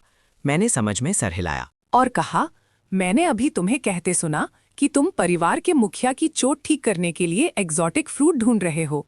वे मिंग युआन ने सर हिलाया। ये सही है, मुझे भी कुछ चिकित्सा ज्ञान है। अगर तुम्हें कोई ऐतराज ना हो तो मैं तुम्हारी चोट ठीक कर सकता हूँ। इनाम के रूप में मुझे ये एग्जॉटिक फ्रूट चाहिए, मैंने साफ साफ कहा। ये सुनकर वे मिंग युआन ने कड़वी मुस्कान दी। तो आखिर में मैं अभी भी इस एग्जॉटिक फ्रूट के पीछे हूँ। छोटे भाई, तुमने आज हमारी जान बचाई। मैं तुम्हारे एहसान का बदला चुकाने के लिए अत्याचार सहने को तैयार था। जबकि तुम्हें एग्जॉटिक फ्रूट की ज़रूरत है, तो इस फल का उपयोग तुम्हारे एहसान का बदला चुकाने के लिए किया जा सकता है। फिर उसने मुझे नफीस स्पिरिट वुड बॉक्स दे दिया। मैंने हाथ बढ़ाकर उसे ले लिया। जबकि मैं बोल चुका हूँ, मैं असेसमेंट के बाद ज़रूर वे परिवार जाऊँगा। छोटे भाई, तो फिर हम अलग हो गए। वेई मिन युआन ने अपने हाथ जोड़कर सलाम किया और जाने से पहले कहा, चन परिवार भी इस फल पर नजर रखे हुए है। अब जबकि ये तुम्हारे पास है, सावधान रहना। मैंने सर हिलाया, उनकी दया भरी चेतावनी को स्वीकार करते हुए। वे मिंग युआन और दूसरे लोगों के अपने भरी जख्मों के साथ चले जाने के बाद मैंने डीमन बीस्ट का डीमन कोर रखा और भी चला गया। मैं ज्यादा दूर नहीं गया था कि 15 लोग मेरे पीछे आ गए। छोटे, क्या तुमने 3 घायल लोगों को यहां से गुजरते देखा है? मैंने सर हिला दिया। कमबख्त, वो 3 इतनी तेजी से कैसे भाग सकते हैं? आगे चल रहे हट्टे कट्टे आदमी ने गाली दी। भाई युआंग, इस बच्चे के हाथ में स्पिरिट कोर देखो। चेन युआंग ने उसे देखा और उसकी आंखों में एक ठंडी रोशनी चमकी। छोटे, तुम्हें यह स्पिरिट कोर कहाँ से मिला? मुझे देखने दो। मैंने स्पिरिट कोर निकाला। हाँ हाँ, मुझे दो। चेन युआंग ने उसे पकड़ने के लिए हाथ बढ़ाया, लेकिन सिर्फ खाली हवा पकड़ी। मैंने स्पिरिट कोर वापस ले लिया। ये मुझे मिला है, तुम इसे चुराना चाहते हो? चेन युआंग तुरंत गुस्से में आ गया। कमबख्त, तुम मौत मांग रहे हो। उसकी आंतरिक ऊर्जा फट पड़ी, जिससे उसके पैरों के नीचे का मलबा कांपने लगा। भाई युआंग, क्या ये सच में जरूरी है? अपने आप पर काबू रखो। सीक्रेट रेल में घुसना और परीक्षार्थियों को मारना बहुत गंभीर अपराध है। तुम्हारा पूरा परिवार इसमें फंस जाएगा। उसके पीछे के लोग भी चैन युआंग का असली गुस्सा देखकर चौंक गए। चैन युआंग एक 4th टियर अवेकेंड बीइंग था। वो एक ही मुक्के से आसानी से 30,000 से 40,000 यूनिट बल निकाल सकता था। वो एक ही मुक्के से एक 3rd टियर डीमन बीस्ट को भी मार सकता था। भीड़ ने आह भरी। ऐसा लगता था कि वो सिर्फ अपने आप को डीमन बीस्ट के रूप में भेस बदलकर इस छोटे से लड़के को मार सकते हैं। अच्छा, एक गहरी आवाज फटी और एक शख्सियत पीछे की तरफ उड़ी। एक जोर से धमाके के साथ पास के खंडरों में जा टकराई। खंडर ढह गए, उसे दफन कर दिया। भाई युआंग, तुम सच में पीछे नहीं हटते। अगर तुम इस तरह नदी में कुछ भी नुकसान पहुंचा देते हो तो क्या होगा? रात का समय है और दृश्यता कम है, वो विशिष्ट स्थिति नहीं देख सकते। दोनों आगे दौड़े। चैन युआंग से स्पिरिट बॉक्स लेकर देखना चाहते थे कि अंदर क्या है। हे भगवान, ये तुम हो। मेरा भाई युआंग कहाँ है? तुरंत बाद 2 शख्सियतें फिर से उड़ती हुई भेजी गईं। चैन युआंग जिस खंडरों में गिरा था वहां जा गिरी। मैं थोड़ा जंग लग गया हूं, मैं अपना शरीर खींचूंगा। The azure 9 transformations azure insect sect की एक बुनियादी परिचयात्मक पुस्तिका है। मैं पहले एक ही लाट सितारे तोड़ सकता था, भले ही मैं अब उस स्टार पर नहीं हूं, लेकिन कुछ अवेकेंड वन से निपटने के लिए ये काफ़ी है। दूसरे लोग हैरान रह गए। ये परीक्षार्थी इतना शक्तिशाली कैसे हो सकता है? कोई चिल्लाया और बाकी के 1 दर्जन से ज्यादा लोग सब आगे बढ़ गए। Bang bang bang! अगले ही पल सभी 1 दर्जन से ज्यादा लोग हवा में उड़ गए और खंडारों में जा टकराए। चीखें उठने और गिरने लगीं। मैं वहां गया जहां चैन युआंग दफन था। चैन युआंग धूल से सना हुआ था और मिट्टी और रेत थूक रहा था। वो जानता था कि उसने गड़बड़ करती है और एक लोहे की प्लेट से टकरा गया है। वो जानता था कि वो उस नौजवान को कभी नहीं हरा सकता। अचानक उसने मुझे उसे घूरते हुए देखा और डर गया। तुम क्या करना चाहते हो? क्या तुम इस ग्रुप के लीडर हो? मैंने चेन युआंग के सवाल को नज़रअंदाज किया और बेपरवाही से पूछा। चेन युआंग ने जल्दी से सर हिलाकर कहा, नहीं नहीं नहीं। मैंने हल्का सा तेवर चढ़ाया और एक और आदमी को मलबे से बाहर खींचकर पूछा, तुम्हारा लीडर कौन है? दूसरे आदमी ने कोई जवाब नहीं दिया और बस चेन युआंग को देखता रहा। चेन युआंग के माथे पर ठंडा पसीना आ गया। मुझे माफ़ कर दो। चेन युआंग थुड़ से घुटनों के बल बैठ गया। वो लचीला था और कमज़ोर के सामने घमंडी हो सकता था, लेकिन शक्तिशाली के सामने विनम्र। मैंने इस मामले को आगे नहीं बढ़ाया, लेकिन अपना हाथ उठाया और एक हैंड सील बनाया। मैंने चेन युआंग के माथे को छुआ और एक सुनहरी स्पिरिचुअल रोशनी की किरण चमकी। मुझे एक ठंडक मेरे भौहों में घुसती हुई महसूस हुई और तुरंत ऐसा लगा जैसे हजारों चींटियां मेरी खोपड़ी को कुतर रही हैं। उसने अपना सिर पकड़ लिया, जमीन पर लुढ़क गया और लगातार चीखता रहा। थोड़ी देर बाद चेन युआंग ने आखिरकार छटपटाना बंद कर दिया। उसकी आवाज़ कमज़ोर थी और उसका पूरा शरीर कांप रहा था। तुमने मुझ पर कौन सी चाल चली? ये सिर्फ एक छोटा सा स्पेल था। सिर्फ असर देख रहा था। तुम इंसान नहीं हो। चेन युआंग ने दांत पीसे। उसकी कांपती हुई उंगली मेरी तरफ इशारा कर रही थी। मैं शांति से मुस्कुराया। हर चीज़ की एक कीमत होती है। तुमने मुझ पर हमला किया और मैं तुम्हारी जान बख्श दूंगा, लेकिन तुम्हें एक कीमत चुकानी होगी। तुम 15 लोग मुझे 6 महीनों के अंदर 15 ऐसे एग्जॉटिक फ्रूट्स दो, वरना हर 3 दिन में तुम न्यूट्रलाइज हो जाओगे, जो तकलीफ तुमने अभी महसूस की। ये सुनकर चेन युआंग वहीं जम गया। इनमें से एक एग्जॉटिक फ्रूट की कीमत लाखों स्पिरिट स्टोन्स है। 15 की कीमत तो करोड़ों स्पिरिट स्टोन्स होगी, तो मुझे मार ही डालो तो बेहतर है। भले ही ये एग्जॉटिक फ्रूट्स सबसे निचले दर्जे के स्पिरिचुअल जड़ी बूटियां मानी जाती हैं, लेकिन उन्हें इतनी ऊंची कीमत पर बेचा जाता है। सोचने पर यह समझ में आता है, इस दुनिया में स्पिरिचुअल एनर्जी खत्म हो गई है, एक गिरते हुए धर्मा की भूमि। ऐसी स्पिरिचुअल जड़ी बूटियां बेशक अनमोल हो सकती हैं। मैंने एक पल सोचा और फिर बोला, 6 महीनों के अंदर मेरे पास ले आओ और मैं तुम्हारी तकलीफ दूर कर दूंगा। अचानक उसने बोला, तो तुम्हें ये तकनीक उन पर भी इस्तेमाल करनी होगी, वरना मैं अकेला ये नहीं कर सकता। मैंने हैरानी से उसकी तरफ देखा। वो एक कल्टीवेटर होने के लिए काफी निर्दयी था। ज्यादा कुछ कहे बिना मैंने सोल डिवॉरिंग टेक्निक का इस्तेमाल किया और उन्हें एक कम्युनिकेशन टैलिस्मान छोड़ दिया, ताकि वो एग्जॉटिक फ्रूट हासिल करने के बाद मुझसे संपर्क कर सकें। फिर मैं चला गया। एक अपेक्षाकृत अखंड टूटी हुई स्पिरिचुअल टावर पर मैंने स्पिरिचुअल बॉक्स से एग्जॉटिक फ्रूट निकाला और अपनी स्पिरिचुअल पावर से एक स्पिरिट गैदरिंग अरे बनाया। मैंने एग्जॉटिक फ्रूट को अरे में रखा, पैरों को मोड़कर बैठा और कल्टीवेट करना शुरू कर दिया। अरे गूंजने लगा और एक स्पिरिचुअल रोशनी की झलक चमकी। स्पिरिचुअल एनर्जी की धारियां मेरे शरीर में समा गईं, जिससे मुझे ताजगी महसूस हुई। लेकिन एग्जॉटिक फ्रूट मेरे अवशोषण के नीचे जल्दी से मुरझा गया। ची रिफाइनिंग के पहले लेवल के मध्य स्तर तक भी नहीं पहुंच पाया। मैं एग्जॉटिक फ्रूट के प्रभाव से बहुत संतुष्ट नहीं था। जबकि एक एग्जॉटिक फ्रूट था, क्या वहां और भी कीमती स्पिरिचुअल जड़ी बूटियां थीं? जहां ये उगता था, असेसमेंट के बाद मुझे वापस जाकर इसके बारे में और जानना चाहिए। अगर ऐसा है तो 1 साल के अंदर गोल्डन कोर स्टेज तक ब्रेक थ्रू करना बहुत आसान हो जाएगा। जैसे ही सुबह हो रही थी, मैं सीक्रेट रेल्म के केंद्र की तरफ बढ़ा और एक टूटे हुए स्पिरिचुअल केंद्र में पहुंचा। केंद्र स्पिरिचुअल खून और स्पिरिचुअल जड़ी बूटी के रस की गंध से भरा था, जो इस बात का संकेत था कि हाल ही में एक भयानक लड़ाई हुई थी। स्पिरिचुअल एनर्जी के टकराने की 2 आवाज़ें खंडारों में गूंजी। एक स्पिरिट सोर्ड मेरे पास से गुजरी, मेरा साथी अकेला। उसके पीछे एक नीले रोब में एक मेल डिसाइपल एक स्पिरिट नाइफ लिए हुए था। उसने मुझे ऊपर से नीचे तक देखा। क्या एक अवेकेंड वन भी नहीं? उस आदमी ने गाली दी। एक मच्छर भी मांस ही होता है। पिछले 2 दिनों से अपनी लूट दे दो ताकि शारीरिक दर्द से बच सको। मैं हंसा। किसी ने सच में मुझे लूटने की हिम्मत की। 1 मिनट बाद, हे भाई, मुझे मत मारो, दर्द हो रहा है, आराम से मारो। भाई, ये हमारे द्वारा इकट्ठा किए गए मॉन्स्टर मटेरियल्स हैं, कुल 3000 पॉइंट्स के। ये लो।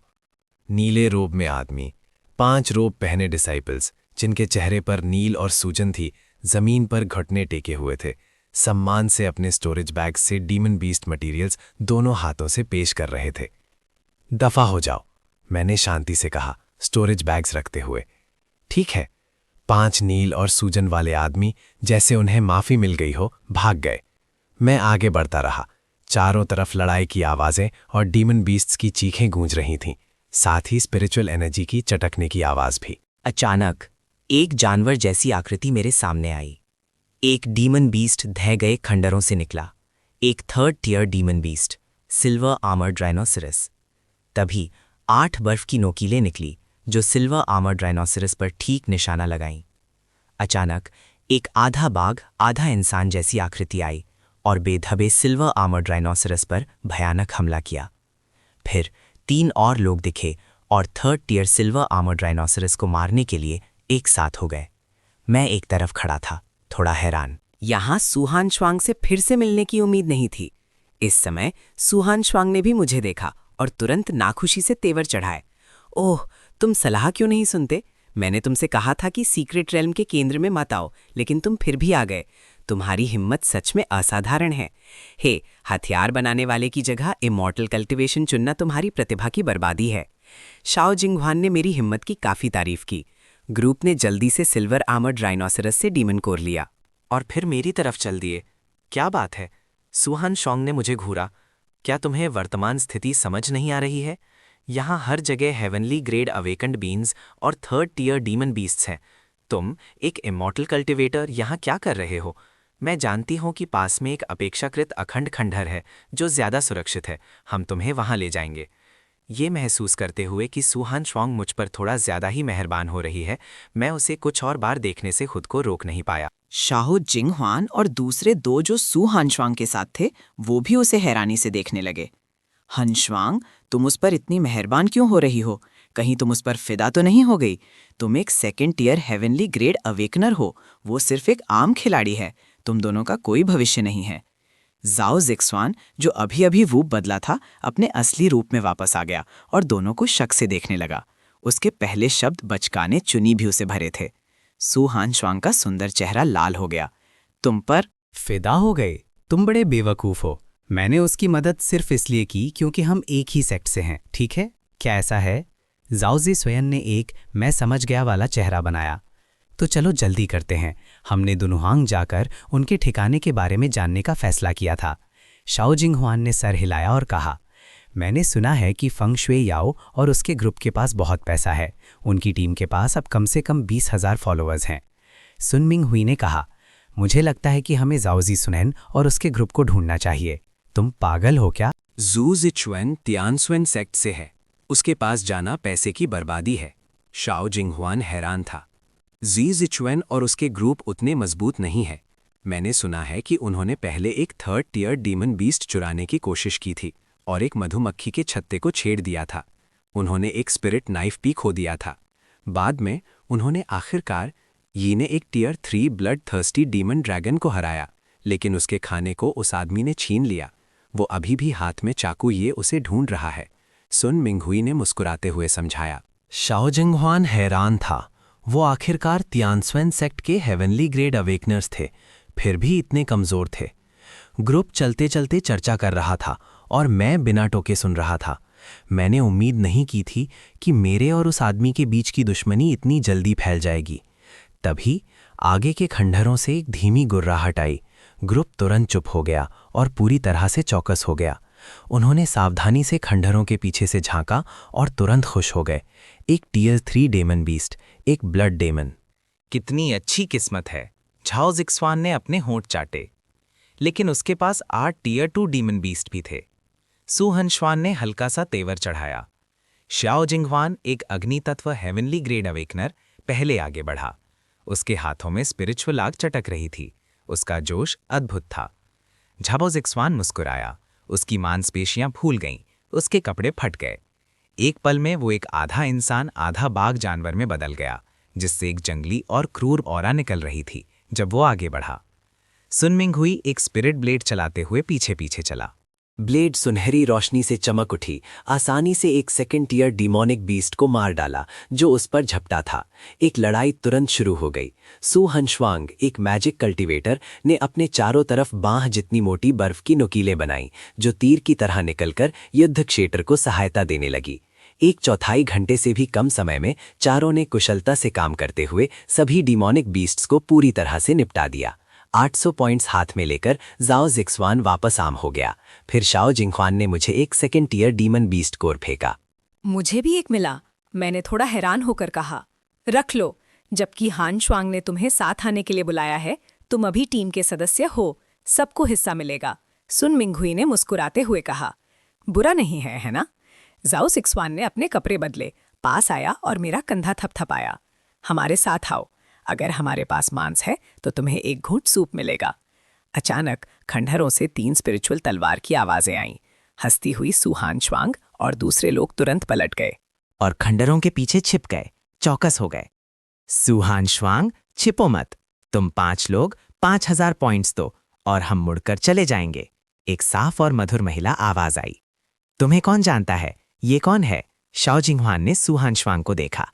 सू हान श्वांग ने कुछ हद तक खालीपन से सर हिलाया। जाओ जिक्सवान ने चुपके से आधा बाहर झांका और फिर तुरंत वापस आ गया। कम वक्त फेंग शुएयाओ अभी चर्चा कर रही थी कि उन पर कैसे नजर रखी जाए, लेकिन इससे पहले कि वो कुछ कर पाते, उसने पहले ही उन पर निशाना लगा लिया था। इन लोगों में इतनी ऊर्जा कैसे है? आज उन्होंने 3 सेक्ट्स की हेवनली ग्रेड अवेकन टीम्स को लूटा और छिपने और आराम करने की जगह ढूंढने के बजाय वो हमें लूटने की हिम्मत कर रहे हैं। जाओ जिक्सवान ने दांत पीसे। सू हान श्वांग एक पल के लिए चुप रही और फिर बोली, मैंने सुना है कि नंबर 5 में एक हेवनली ग्रेड अवेकेंड है जिसके पास औषधीय क्षमता है। शायद ये फेंग शुएयाओ की टीम का एक है। कोई हैरानी नहीं कि वो इतने घमंडी होने की हिम्मत कर रहे हैं। शाओ जिंगहुआन का चेहरा गंभीर हो गया। हमें क्या करना चाहिए? सुन मिंगहुई ने पूछा। बाहर जाओ और बस उन्हें हरा दो। नहीं नहीं, उनके पास औषधियां अवेकंड हैं जो लड़ते हुए इलाज कर सकते हैं, हम उन्हें नहीं हरा सकते। शाओ जिंगहुआन ने सर हिलाया। ये फेंगशुईयाओ टीम क्या कॉन्फ़िगरेशन है? मैंने पूछा। 3 second tier heavenly grade awakeners और 2 first tier heavenly grade awakeners, Shao Jinghuan ने जवाब दिया। मैंने सर हिलाया और फिर पूछा, क्या कोई 3rd टीयर हेवनली ग्रेड अवेकनर्स हैं? नहीं, मैंने जवाब दिया। तुम क्या करना चाहते हो? शाओ जिंगहुआन ने मेरी तरफ देखा। मेरे पास कोई 3rd टीयर हेवनली ग्रेड अवेकनर्स नहीं है, तुम इतने डर क्यों रहे हो? उसने आगे कहा, कल्टीवेशन वर्ल्ड के लोग सभी स्वर्ग, पृथ्वी और मनुष्य से लड़ रहे हैं।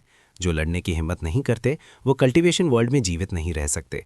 इसलिए मैं शाओ जिंगहुआन के लड़ने की हिम्मत ना करने की मानसिकता से बिल्कुल सहमत नहीं हूं। तभी कंकड़ और रेत हर तरफ उड़ गए।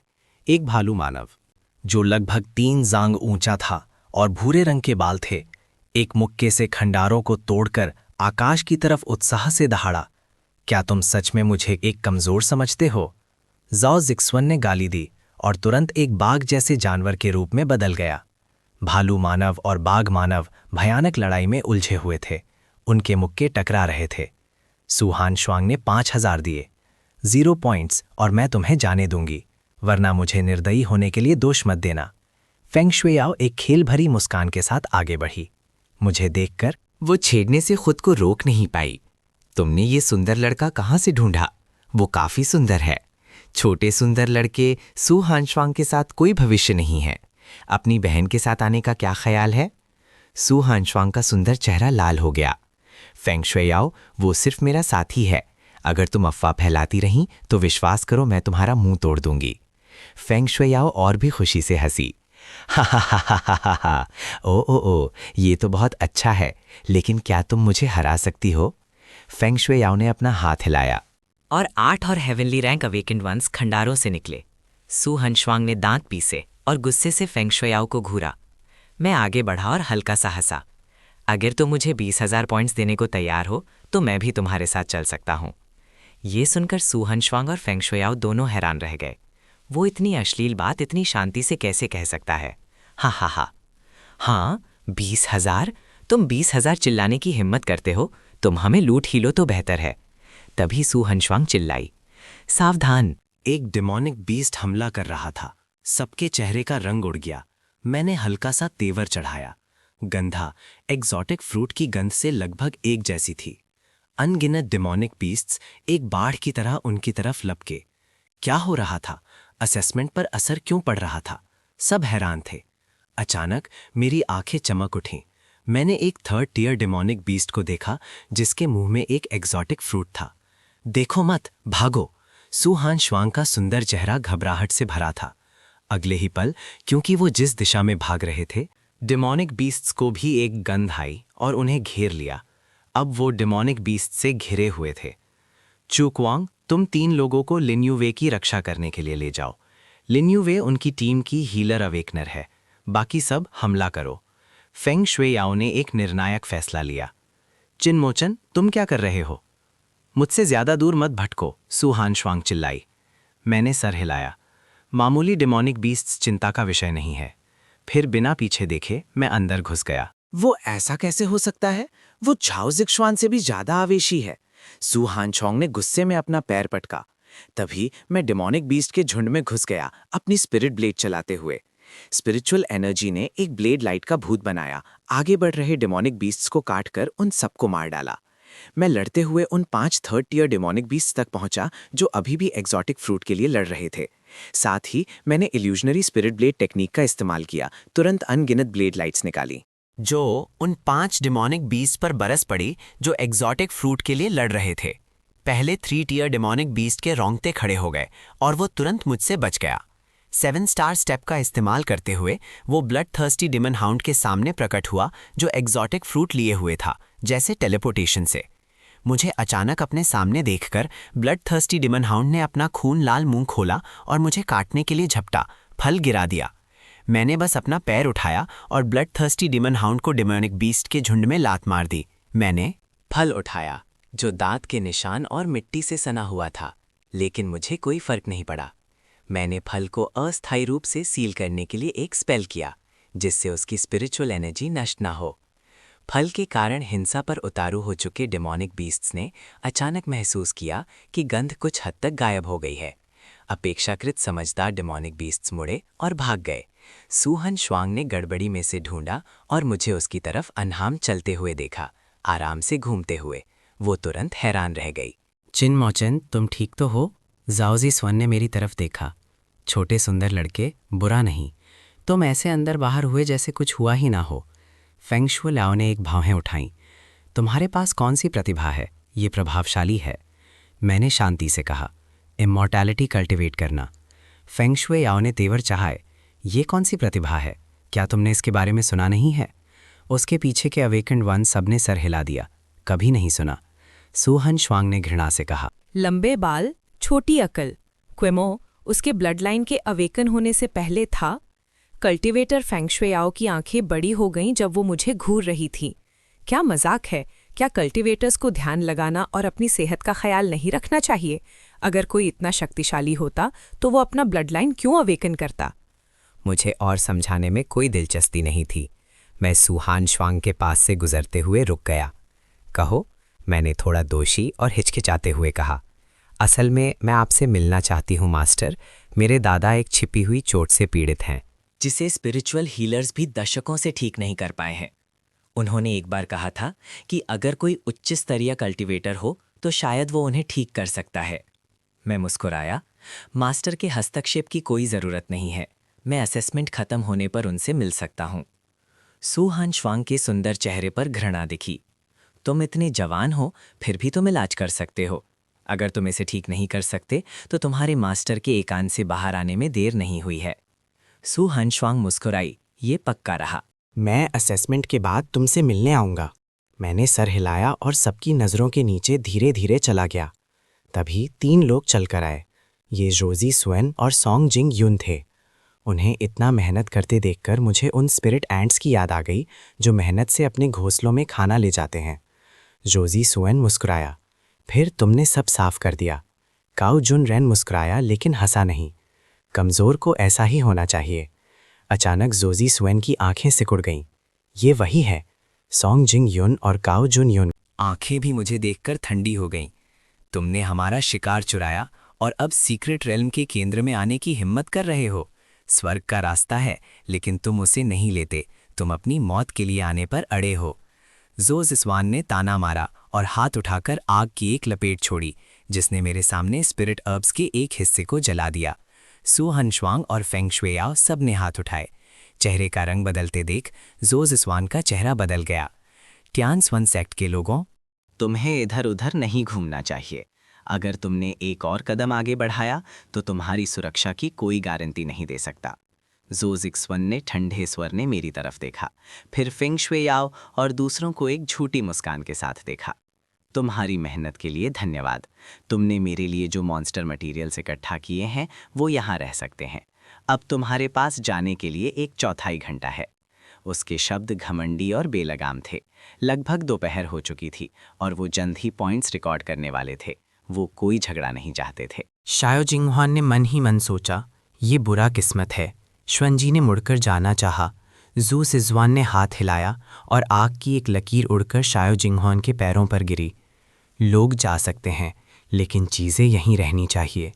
शायो जिंगहुआन का चेहरा बदल गया और उसने ठंडे स्वर में चिल्लाया, जू सिजवान, ज़्यादा आगे मत बढ़ो। जू सिजवान हल्का सा मुस्कुराया। ऐसा है क्या? एक पल में शायो जिंगहुआन ने पहला वार किया। उसने अपनी बाहें हिलाईं और उसके चारों तरफ स्पिरिचुअल आग एक पागल आग बुझाने वाले की तरह घूमने लगी।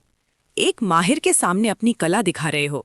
जू जिक्सवन एक ताने के साथ उसकी बाहों से स्पिरिचुअल आग निकली। उसने ताली बजाई और उग्र आग रॉकेट्स की एक बारिश में बदल गई जो बाहर की तरफ निकल गई। शाओ जिंगहुआन की घूमती हुई स्पिरिचुअल आग जू जिक्सवन के रॉकेट से तुरंत टूट गई। उस पर कई तीर लगे और वो मुंह से एक स्पिरिचुअल खून उगलते हुए पीछे की तरफ जमीन पर जा गिरा। जू जिक्सवन एक आधे मनुष्य आधे बाघ में बदल गया। जाओ 2 या 3 जांग ऊंचा खड़ा था, लेकिन काउजुनरन से छोटा लग रहा था, जो एक भालू मानव में बदल गया था। दोनों ने 2 मुक्के मारे और जाओ से सुख्यान लड़खड़ाते हुए कई कदम पीछे चला गया, जबकि काउजुनरन हिला तक नहीं। सुनमिंग हुई की स्पिरिचुअल ब्लेड सुनहरी रोशनी से चमक उठी जब वो सॉन्ग जिनजुन की तरफ बढ़ी। सॉन्ग जिनजुन तक पहुंचने से पहले ही उसकी स्पिरिचुअल ब्लेड जमीन पर गिर गई। सॉन्ग जिनजुन ने उसे लात मारी। क्या आम सेक्स के हेवनली रैंक अवेकेंड वंस इतने कमजोर होते हैं? ज़ो ज़िक्श्वान की बाहों में स्पिरिचुअल आग चमक रही थी जब वो शाओ जिंगवान और दूसरों को देख रहा था जो जमीन पर गिरे हुए थे। उसने हल्का सा सर हिलाया। ये सुनकर हारे लोगों के चेहरे गंभीर हो गए। ठीक है, मैं अपनी हार मानता हूँ, सबने कहा, एक एक करके अपने स्टोरेज बैग से मॉन्स्टर मटेरियल्स फेंकते हुए। तब तुम ठीक हो, सॉन्ग जिंगयुन ने लिन यूवेई को रोका जो स्टोरेज बैग्स ले रही थी। उसने दया से मुस्कुराया। मुझे विश्वास है कि सेक्ट के शुरू होने के बाद एक बड़ी प्रतियोगिता होगी। मैं तब तुम्हारे साथ सहयोग करने की उम्मीद करता हूँ, लिन यूए ने अनिश्चित रूप से कहा। ये लोग ज्यादा शक्तिशाली नहीं हैं, लेकिन वो मॉन्स्टर मटेरियल्स इकट्ठा करने में अच्छे हैं। सॉन्ग जिनयून भी मुस्कुराया। उसने बेपरवाह स्पिरिचुअल एनर्जी वाले पुजारी को देखा और कहा, तुम अब जा सकते हो, दोपहर तक अभी आधा घंटा बाकी है। अगर तुम्हारी किस्मत अच्छी है तो तुम्हें 800 पॉइंट्स मिल जाने चाहिए। सब खत्म हो गया, मैंने कहा, उठकर अपनी धूल झड़ते हुए। अब मेरी जाने की बारी है। रुको, ज़ू ज़िक्श्वान की ठंडी आवाज गूंजी। सब रुक गए। मैंने तुम्हें जाने के लिए नहीं कहा। ज़ू ज़िक्श्वान ने मेरी तरफ इशारा किया। किसने कहा कि मैं जा रहा हूं?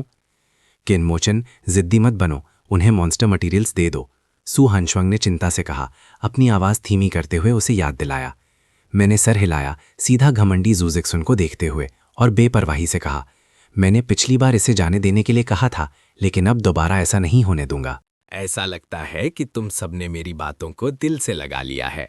मेरा ऊपर से नीचे देखने वाला लहजा एक बुजुर्ग की तरह लग रहा था जो एक जूनियर को लेक्चर दे रहा था। दोस्त, क्या तुम्हें स्थिति समझ भी आ रही है? वो ट्यान्स्वन सेक्ट से सेकंड टियर हेवनली ग्रेड अवेकनर्स हैं।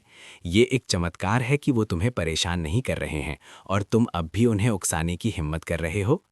फेंग शुएआओ के पीछे जख्मी परीक्षार्थी ने मुझे गुस्से से देखा और अनजाने में मुझसे दूर हो गया। ज़ो ज़िक्श्वान और दूसरे दो मेरी बातें सुनकर उनके चेहरे गंभीर हो गए। यहां तक कि सॉन्ग जिंगयून, जो सहनशील था, की आंखों में इस तरह डांटने के बाद एक ठंडी चमक आ गई। मैंने पहले एक बार अपनी शक्ति बचाने और पॉइंट्स हासिल करने के लिए तुम्हें छोड़ दिया था। अब मेरे पास पर्याप्त पॉइंट्स हैं। क्या तुम्हें लगता है कि तुम अब भी मुझसे बच सकते हो? ज़ो ज़िक्श्वान का चेहरा एक भयानक ताने में बदल गया। उसका हाथ तेजी से हिला, जैसे कि वो किसी भी पल फट पड़ेगा। जैसे ही उसने ये कहा, सू हानश्वांग और दूसरों ने अपनी सांस रोक ली और बड़ी बड़ी आंखों से मेरी तरफ देखने लगे। उन्होंने पहले चर्चा की थी कि कौन सा शक्तिशाली व्यक्ति ज़ो ज़िक्श्वान की आग की लपेट को तोड़ सकता है, लेकिन उन्होंने कभी नहीं सोचा था कि वो व्यक्ति मैं हूँगा। मैंने धीरे से कहा, तुम कोशिश कर सकते हो। मैं रुका और सॉन्ग जिंगयुन और चाओ जुनरुन को देखा। तुम लोग भी आओ, समय बर्बाद मत करो। सॉन्ग जिंगयुन इस पर हंस पड़ा। बहुत समय हो गया है किसी ने हमारे टिएनश्वान सेक्ट के बैलेंस अवेकनर को इस तरह नीचा दिखाने की हिम्मत नहीं की। चाओ जुनरुन एक बीस्ट टाइप अवेकनर है। अगले ही पल उसने अपनी मत्थी उठाई और मेरे सर पर मारी। सावधानी से बचो। सू हसवांग चौंक गई और ठंडे पसीने से भीग गई। फिर उसने एक विशाल आकृति को पीछे की तरफ उड़ते हुए देखा और एक जोर से धमाके के साथ पीछे के खंडरों में जा टकराई। ज़ू ज़िक्श्वान शांत नहीं था। उसकी स्पिरिचुअल आग बढ़ गई। उसने ताली बजाई और स्पिरिचुअल आग बढ़ गई, रॉकेट्स में बदलकर मेरी तरफ बढ़ी। मैंने अपना हाथ उठाया और बर्फीली हवा की एक लहर बाहर निकली, यहाँ तक कि ज़ू ज़िक्श्वान के रॉकेट्स को भी बर्फ की मूर्तियों में जमा दिया। सॉन्ग जिंगयुन का चेहरा बार बार बदला। उसने अचानक झुककर अपनी हथेलियों को जमीन पर दबा दिया। एक अदृश्य स्पिरिचुअल दबाव की लहर मेरी तरफ बढ़ी। मैंने अपना पैर जमीन पर पटका और एक छोटा स्पिरिचुअल एनर्जी का तूफान अचानक बना और फिर उग्र हो गया। स्पिरिट हर्ब की दिशा उल्टी हो गई। सब सॉन्ग जिंगयुन की तरफ इशारा कर रहे थे। स्पिरिचुअल एनर्जी के तूफान ने सॉन्ग जिंगयुन के हमले को तोड़ दिया। सॉन्ग जिंगयुन, जो आधा झुका हुआ जमीन पर था, पीछे की तरफ उड़ गया, मुंह से एक स्पिरिचुअल खून उगलते हुए जो जमीन पर गिरा। ये देखकर ज़ो ज़िक्श्वान ने और पीछे हटने की हिम्मत नहीं की। उसके चारों तरफ की स्पिरिचुअल आग बढ़ गई, फिर एक बाल्टी जितने मोटे आग के नाग में बदल गई, दहाड़ते हुए और मुझे फाड़ते हुए। मैंने अपना मुंह खोला और तेजी से सांस ली। उस भयानक आग के नाग को पूरा निकल गया। फिर मैंने डकार ली और एक सफेद धुएं की किरण छोड़ी। असंभव! ज़ो ज़िक्श्वान का चेहरा पीला पड़ गया। उसने विश्वास न करते हुए सर हिलाया। सू हानश्वांग और दूसरे इस दृश्य को हैरानी से देख रहे थे। मैं दूसरी तरफ बिना किसी भाव के चला। सबसे नज़दीकी जू जिक्सवान के पास स्टोरेज बैग लिया और कहा, क्या तुमने एग्जॉटिक फ्रूट्स के बारे में सुना है? तो क्या हुआ अगर तुम उन्हें जानते हो, तो क्या हुआ अगर नहीं जानते? मैंने संतुष्टि से सर हिलाया। अच्छा है कि तुम उन्हें जानते हो। मैं तुम्हें 5 दिन दूंगा एक एग्जॉटिक फ्रूट लाने के लिए। इसे मुझे लूटने की कीमत समझो। जू जिक्सवान ने ताना मारा, तुम क्या हो, तुम्हें एक एग्जॉटिक फ्रूट चाहिए? बिल्कुल नहीं।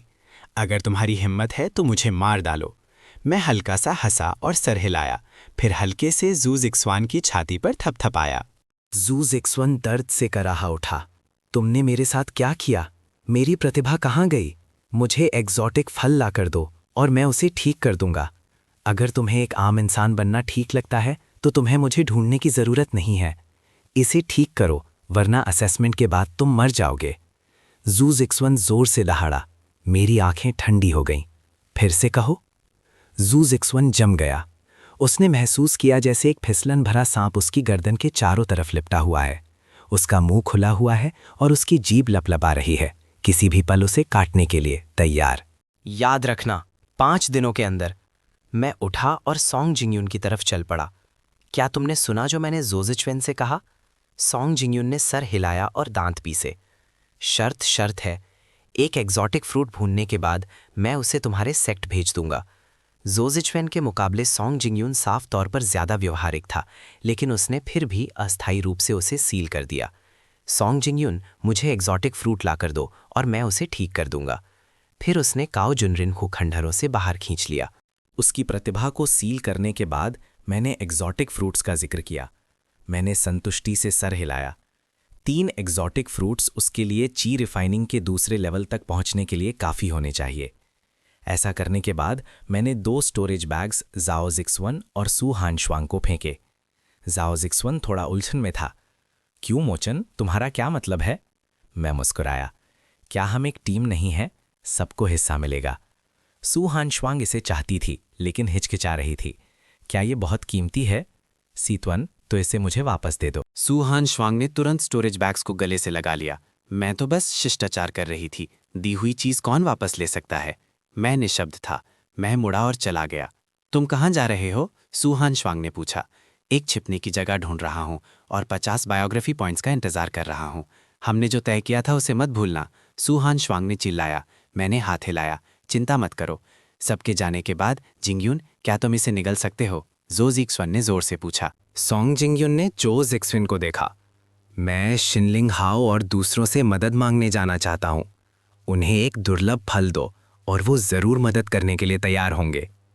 जो जिक्सवान की आंखों में एक ठंडी चमक चमकी। सॉन्ग जिंगयुन ने सर हिलाया। भूल जाओ, चिन मोचिन ने हमारे शरीर के साथ छेड़छाड़ की है।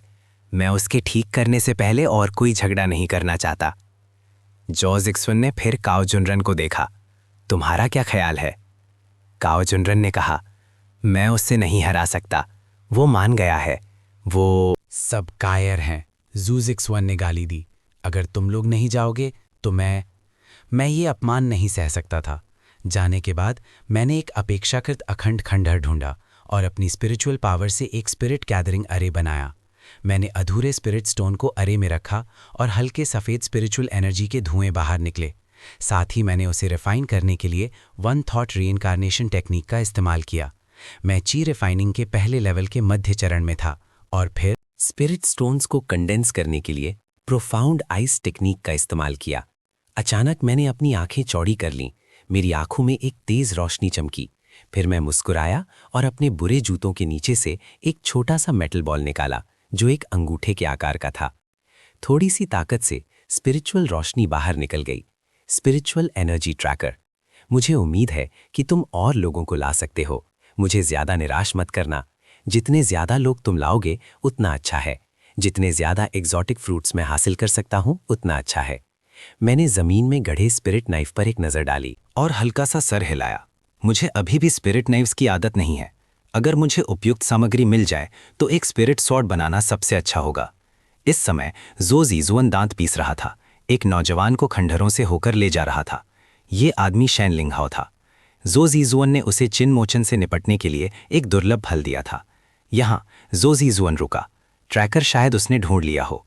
ये अभी अभी नष्ट हुआ है, लेकिन उसने ज़रूर उम्मीद नहीं की होगी कि हम आएंगे। मैं खंडहरों में पैर मोड़कर बैठा था। मेरी उंगलियों ने हल्के से छोटे मेटल ट्रैकर को सहलाया। उसकी बारीकी कारीगरी में अभी भी स्पिरिचुअल एनर्जी की उतार चढ़ाव का हल्का सा निशान था। ऐसा लगता था कि ज़ूज़िक्सवान के पास कोई मार्गदर्शक था। लेकिन यह ठीक था, जितना ज़्यादा वो आएंगे उतना ही मेरे सौदे के पत्ते मजबूत होंगे। मैंने अपनी आंखें बंद की, ध्यान केंद्रित किया और वन थॉट रीइनकार्नेशन टेक्निक को चलाना जारी रखा। खंडहरों के बाहर हवा तेज हो गई और डेमोनिक बीस्ट्स की दहाड़ और टक्कर की तेज आवाज़ें दूर तक गूंज रही थीं। जैसे जैसे दोपहर नज़दीक आ रही थी, सीक्रेट रेल्म का केंद्र और भी ज़्यादा अव्यवस्थित होता जा रहा था। हर कोई आखिरी दौड़ लगा रहा था। आखिरी आधे घंटे में जितने ज़्यादा हो सके पॉइंट्स हासिल करने की कोशिश कर रहा था। अचानक मैंने 3 औरास को तेज़ी से नज़दीक आते हुए महसूस किया। एक ज़ूज़िक्सवान का था, दूसरे 2, एक मजबूत और एक कमज़ोर। मजबूत वाला ज़ूज़िक्सवान से कहीं ज़्यादा गहरा और रखता था, कम से कम एक 4th tier heavenly grade awakener. मैंने धीरे से अपनी आंखें खोली। मेरे होंठों पर हल्की सी मुस्कान थी। 3 लोग खंडारों के पीछे से निकले। नेता लंबा और पतला था, जिसका चेहरा ठंडा और कठोर था। उसने एक गहरा रोब पहना था, जिस पर चांदी के बादल के पैटर्न बने हुए थे। वो हाथ पीछे करके खड़ा था। उसकी निगाहें मुझ पर ऐसे पड़ रही थीं जैसे मैं एक ओवर कॉन्फिडेंट चींटी हूं। जोंग जिक्सुअन उसके पास खड़ा था। उसका चेहरा बदले की खुशी से भरा हुआ था। ये घमंडी आदमी। शेनलिंग हाओ ने मुझे कुछ देर देखा, फिर हल्का सा तेवर चढ़ाया। क्या तुम्हें यकीन है कि ये वही था जिसने अभी तक अपना ब्लड लाइन भी अवेकन नहीं किया है, जिसने तुम तीनों को इस तरह से पीटा? ज़ूज़िक्सवान का चेहरा लाल हो गया जब उसने दांत पीसे। उसके तरीके अजीब हैं। उसने मेरी आँख की क्षमता को पूरा निगल लिया। शेनलिंग हाओ की आंखों में हल्की सी रुचि चमकी। दिलचस्प। उसने 2 कदम आगे बढ़ाए। उसकी उंगलियां कमर पर बंधी स्पिरिट सोर्ड को हल्के से थपथपा रही थीं। मैं तुम्हें एक मौका दूंगा। ज़ूज़िक्सवान और दूसरों को उनके बंधनों से मुक्त करो, फिर घुटनों के बल बैठकर अपनी गलती मानो। मैं तुम्हें इस सीक्रेट रेल्म से सही सलामत जाने दे सकता हूं। उस पर नज़र डालते हुए उसकी निगाहें शांत। तुम टियानस्वेन सेक्ट के शेनलिंग हाओ हो। उसने गर्व से सर हिलाया। शेनलिंग हाओ टियानस्वेन सेक्ट का एक कोर डिसाइपल, एक 4th tier heavenly grade awakener. तुमने मेरे बारे में सुना होगा। मैंने सर हिलाया। मैंने नहीं सुना था। शेनलिंग हाओ का चेहरा सख्त हो गया। उसकी आंखों में एक ठंडी चमक चमकी। लगता है तुम तर्क नहीं सुनोगे, इसलिए तुम्हें परिणाम भुगतने होंगे। उसने अपनी कलाई झटकी, अपनी स्पिरिट सोर्ड निकाल ली। ब्लेड एक भूतिया नीली रोशनी से चमक उठी और हवा का तापमान गिर गया। एक आइस टाइप अवेकनर। मैंने हल्का सा सर हिलाया। मैं सच में सू हान श्वांग के जैसा ही हूं, लेकिन इस ऑरा की गहराई सू हान श्वांग से कहीं ज़्यादा है। मैं तुम्हें आखिरी मौका दूंगा। शेनलिंग हाओ ने अपनी स्पिरिट सोर्ड को अपने सामने रखा। उसके ब्लेड पर बर्फ की एक पतली परत जम गई। मैंने धीरे से उठा, अपने कपड़ों से धूल झाड़ते हुए। ज़रूरत नहीं, जबकि तुम यहाँ हो तो नियमों का पालन करो। एक फल के लिए एक सेवा। मैं ज़ूज़िक्सवान और दूसरों को उनकी पाबंदियों से मुक्त कर दूंगा। शेनलिंग हाओ ने ताना मारा। तुम्हें क्या लगता है कि तुम मुझसे सौदा कर सकते हो? उसने अपनी कलाई झटकी। उसकी स्पिरिट ब्लेड ने एक आर्क बनाया। 3 ब्लेड्स हवा को चीरती हुई निकलीं, एक तेज हंसी निकलते हुए। मैंने अपना हाथ उठाया। मेरी स्पिरिचुअल पावर बढ़ गई, एक अदृश्य बाधा में बदल गई। ब्लेड्स उससे टकराईं, एक साफ आवाज के साथ, जब वो बर्फ के टुकड़ों की बारिश में बदल गईं। शेनलिंग हाओ के प्यूपल्स हल्के से सिकुड़ गए। उसे कुछ अंदाजा हो गया था। उसका शरीर धुंधला हो गया, एक धुंध बन गया। स्पिरिट ब्लेड एक हड्डी छिलने वाली ठंड के साथ सीधा मेरे गले की तरफ निशाना लगाया। उसकी गति बेहद तेज थी और उसकी शक्ति ज़ूज़िक्सवान और उसके जैसे लोगों से कहीं ज्यादा थी। मैं एक तरफ हट गया, साथ ही अपनी उंगली झटकी। स्पिरिट पावर का एक झोंका ठीक ब्लेड पर लगा। एक झंझनाहट के साथ स्पिरिट ब्लेड कांप गई। शेनलिंग हाओ का हाथ हल्का सा सुन्न हो गया। उसका चेहरा बदल गया और उसने तेजी से पीछे हटकर दूरी बना ली। ये किस तरह की क्षमता है? उसने तेवर चढ़ाकर पूछा। कल्टीवेशन, मैंने शांति से जवाब दिया। कल्टीवेशन। शेनलिंग हाओ ने हंसी उड़ाई। एक वंश जो कब का मिट चुका है, मेरे सामने दिखावा करने की हिम्मत करता है? उसने एक गहरी सांस ली, अपनी बाहें फैलाईं और आसपास की हवा का तापमान गिर गया। जमीन पर एक सफेद पाले की परत बन गई। 1000 मील जमाना। उसने दहाड़ा, अपनी सिकल को जमीन में गाड़ दिया। बर्फीली ऊर्जा का एक झोंका मेरी तरफ बढ़ा। अपने रास्ते में आने वाली हर चीज को बर्फ की मूर्तियों में जमा दिया। मैंने हल्का सा एक भौहें उठाई। इस चाल में कुछ शक्ति थी, लेकिन बस इतना ही। मैंने हाथ से मुद्रा बनाई, मेरी स्पिरिचुअल एनर्जी बढ़ गई और मेरी उंगलियों से एक सुनहरी रोशनी निकल पड़ी। ब्रेक दी आइस डीमन, मैंने धीरे से चिल्लाया। सुनहरी रोशनी बर्फीली ऊर्जा की लहर से टकराई। कोई हिंसक धमाका नहीं हुआ, कोई धरती हिला देने वाली आवाज नहीं आई। सुनहरी रोशनी बर्फीली ऊर्जा की लहर को एक गरम चाकू की तरह मक्खन में से काट गई। शेनलिंग हाओ का चेहरा बुरी तरह बदल गया। ये कैसे हो सकता है? इससे पहले कि वो कुछ समझ पाता, सुनहरी रोशनी पहले ही उसके सामने थी। एक धमाके के साथ डोर फेंक दिया गया। दो टूटी हुई दीवारों से टकराकर आखिरकार रुक गया। ज़ूज़िक्सवैन वहीं खड़ा था। उसके पैर कमजोर थे, उसका चेहरा मौत जैसा पीला था। उसका सबसे शक्तिशाली हथियार एक ही वार तक नहीं टिका था। मैं शेन लिंगहाओ के पास गया। वो मलबे में पड़ा था, उसके होंठों से ठंडा पानी निकल रहा था। लिंगशुए की आंखें गुस्से से भरी हुई थी। मैंने उसे शांति से देखा। इस एक्सोटिक फ्रूट को 5 दिनों के अंदर मेरे पास पहुंचाओ, वरना तुम्हारा हाल भी ज़ूज़िक्सवैन और दूसरों जैसा होगा। शेन लिंगहाओ ने दांत पीसे खड़े होने की कोशिश कर रहा था, लेकिन पाया कि वो अपनी आइस टाइप क्षमताओं को बिल्कुल भी सक्रिय नहीं कर सकता। तुमने मेरे साथ क्या किया? वो हकलाया। बस एक छोटा सा स्पेल। मैं मुड़ा और चला गया। याद रखना, 5 दिनों के अंदर। दोपहर में सीक्रेट रेल्म के ऊपर आसमान में एक लंबी घंटी बजी। ये इस बात का संकेत था कि पॉइंट्स एंट्री चैनल खुल रहा है। मैंने नज़दीकी एंट्री पॉइंट की तरफ अपनी गति तेज कर दी। रास्ते में मिले परीक्षार्थियों ने मुझे अकेला देखकर पहले तो मुझे लूटना चाहा, लेकिन मुझ पर बची हुई लड़ाई की ऑरा महसूस करने के सब ने समझदारी से रास्ता दे दिया। Points entry point secret realm के किनारे पर स्थित था एक अस्थायी स्पिरिट अरे प्लेटफॉर्म। कई सेक्ट के बुजुर्ग प्लेटफॉर्म पर बैठे थे, जिनके सामने पॉइंट्स रिकॉर्ड करने के लिए उपकरण तैर रहे थे। जब मैं लाइन में इंतजार कर रहा था, मैंने आसपास के परीक्षार्थियों को आपस में चर्चा करते सुना। मैंने सुना है कि टियान स्वेन सेक्ट के जोजी स्वेन की प्रतिभा नष्ट हो गई है। क्या ये सच है या नहीं? इतनी हिम्मत किसने की, कौन जाने। वैसे भी ये असेसमेंट एक बड़ा इवेंट होने वाला है। मैं शांत रहा, जैसे कि जिन लोगों के बारे में वो बात कर रहे थे उनसे मेरा कोई लेना देना नहीं था। जब मेरी बारी आई, मैंने अपने स्टोरेज बैग से मॉन्स्टर मटेरियल्स खाली किए। डेटा एंट्री के प्रभारी बुजुर्ग ने उन पर एक नज़र डाली और हल्का सा तेवर चढ़ाया। मैंने सर हिलाया। बुजुर्ग ने अपने स्पिरिचुअल डिटेक्टर से मटेरियल्स को स्कैन किया और थोड़ा हैरान हुआ। 1850 पॉइंट्स, बुरा नहीं। उसने मेरी तरफ फिर से देखा। कल्टिवेटर, मुझे याद है कि तुमने कल्टिवेशन चुना था। मैंने सर हिलाया। बुजुर्ग ने सर हिलाया और मुस्कुराया और कुछ नहीं कहा। उसने स्कोर को मेरी आइडेंटिटी स्पिरिट टैबलेट में दर्ज किया और मुझे जाने के लिए इशारा किया। जब मैं सीक्रेट रेल्म से बाहर निकला तो सूरज तेजी से चमक रहा था। मैंने आंखें सिकोड़कर आसमान को देखा। असेसमेंट खत्म हो गया था, लेकिन असली चुनौती अभी शुरू हुई थी। वह परिवार का एग्जॉटिक फ्रूट, सू हानश्वांग की बीमारी और ज़ूज़िक्सवैन और दूसरों द्वारा वादा किया गया एग्जॉटिक फ्रूट, ये सब चीज़ें हैं जिनसे मुझे जल्द से जल्द निपटना है। जब मैं सेक्ट लौटा तो शाम हो चुकी थी। मेरे माता पिता पहाड़ के दरवाजे पर मेरा इंतजार कर रहे थे। मेरी माँ की आंखें थोड़ी लाल थीं जब वो आगे बढ़ी और मेरा हाथ पकड़ लिया। अच्छा हुआ तुम वापस आ गए। मेरे पिता एक तरफ खड़े थे, कुछ नहीं बोल रहे थे, लेकिन उनकी आंखों में चिंता साफ दिख रही थी। मेरा दिल गर्मा गया। इस जीवन में चाहे कुछ भी हो, मैं उसकी रक्षा करूंगा। घर वापस आने पर मेरे पिता ने स्नैक्स की एक शानदार दावत तैयार की थी। खाने की मेज पर उन्होंने हिचकिचाते हुए पूछा, असेसमेंट कैसा रहा? 1850 पॉइंट्स। मेरे पिता का हाथ कांप गया और उन्होंने लगभग अपनी चॉपस्टिक्स गिरा दी। 1800 पॉइंट्स। उन्होंने मुझे विश्वास ना करते हुए देखा। क्या तुम्हें यकीन है? मैंने सर हिलाया। मेरे पिता एक पल के लिए चुप रहे, फिर अचानक मुस्कुराए। उन्होंने 2 बार अच्छा कहा, लेकिन उनकी आंखें थोड़ी लाल थीं। मेरी माँ, वो भी आंसू पूछ रही थीं। वो ब्लड लाइन अवेकनिंग या इमॉर्टैलिटी के रास्ते के बारे में कुछ नहीं समझते थे। वो सिर्फ ये जानते थे कि उनके बच्चे ने उन्हें निराश नहीं किया था।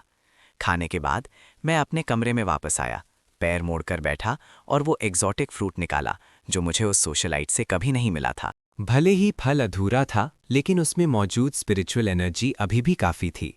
मैंने उसे स्पिरिट गैदरिंग अरे में रखा और उसे रिफाइन करना शुरू कर दिया।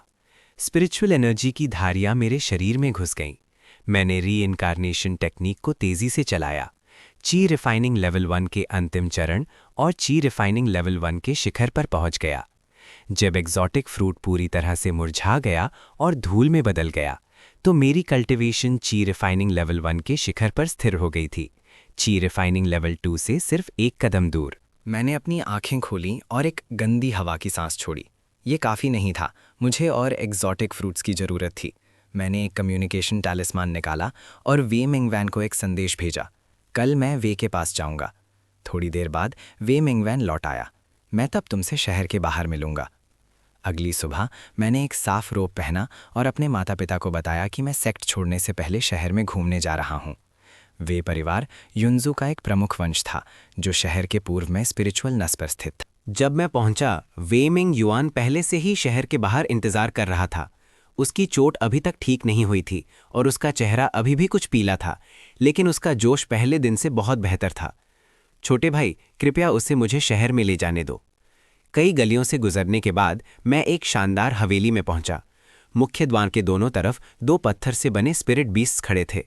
द्वार के ऊपर वेई परिवार मैंशन लिखा हुआ एक पत्र लटका हुआ था, जो जोश भरे स्ट्रोकों से लिखा गया था। साफ तौर पर एक उस्ताद सुलेखक का काम। वे मिंग युआन ने मुझे सीधा हवेली में ले गया। रास्ते में मिले नौकर सब सम्मान से झुक गए। कई आंगनों से गुजरने के बाद हम एक सुंदर साइड रूम में पहुंचे। परिवार का मुखिया अंदर था। वे मिंग युआन ने दरवाज़ा खोला। कमरे के अंदर एक सुजुकी बेड पर एक दुबला पतला बूढ़ा आदमी लेटा हुआ था। उसकी सांस कमज़ोर थी, उसका चेहरा पीला था और उसकी आंतरिक ऊर्जा अव्यवस्थित थी, जो साफ तौर पर गंभीर आंतरिक चोटों का संकेत दे रही थी। मैं उसकी नब्ज जांचने के लिए पास गया। अपनी स्पिरिचुअल एनर्जी से उसके शरीर को टटोल रहा था। एक पल के ध्यान से महसूस करने के बाद मैंने अपना हाथ हटा लिया। कैसा है? वे मिंगयोन ने चिंता से पूछा। क्या इसका इलाज हो सकता है? मैंने सर हिलाया, लेकिन कुछ स्पिरिचुअल मेडिसिन की ज़रूरत पड़ेगी। वे मिंगयोन खुश हो गया।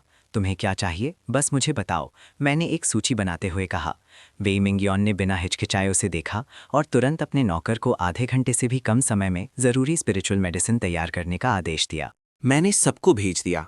अंदर के कमरे में सिर्फ मैं और बूढ़ा आदमी रह गए।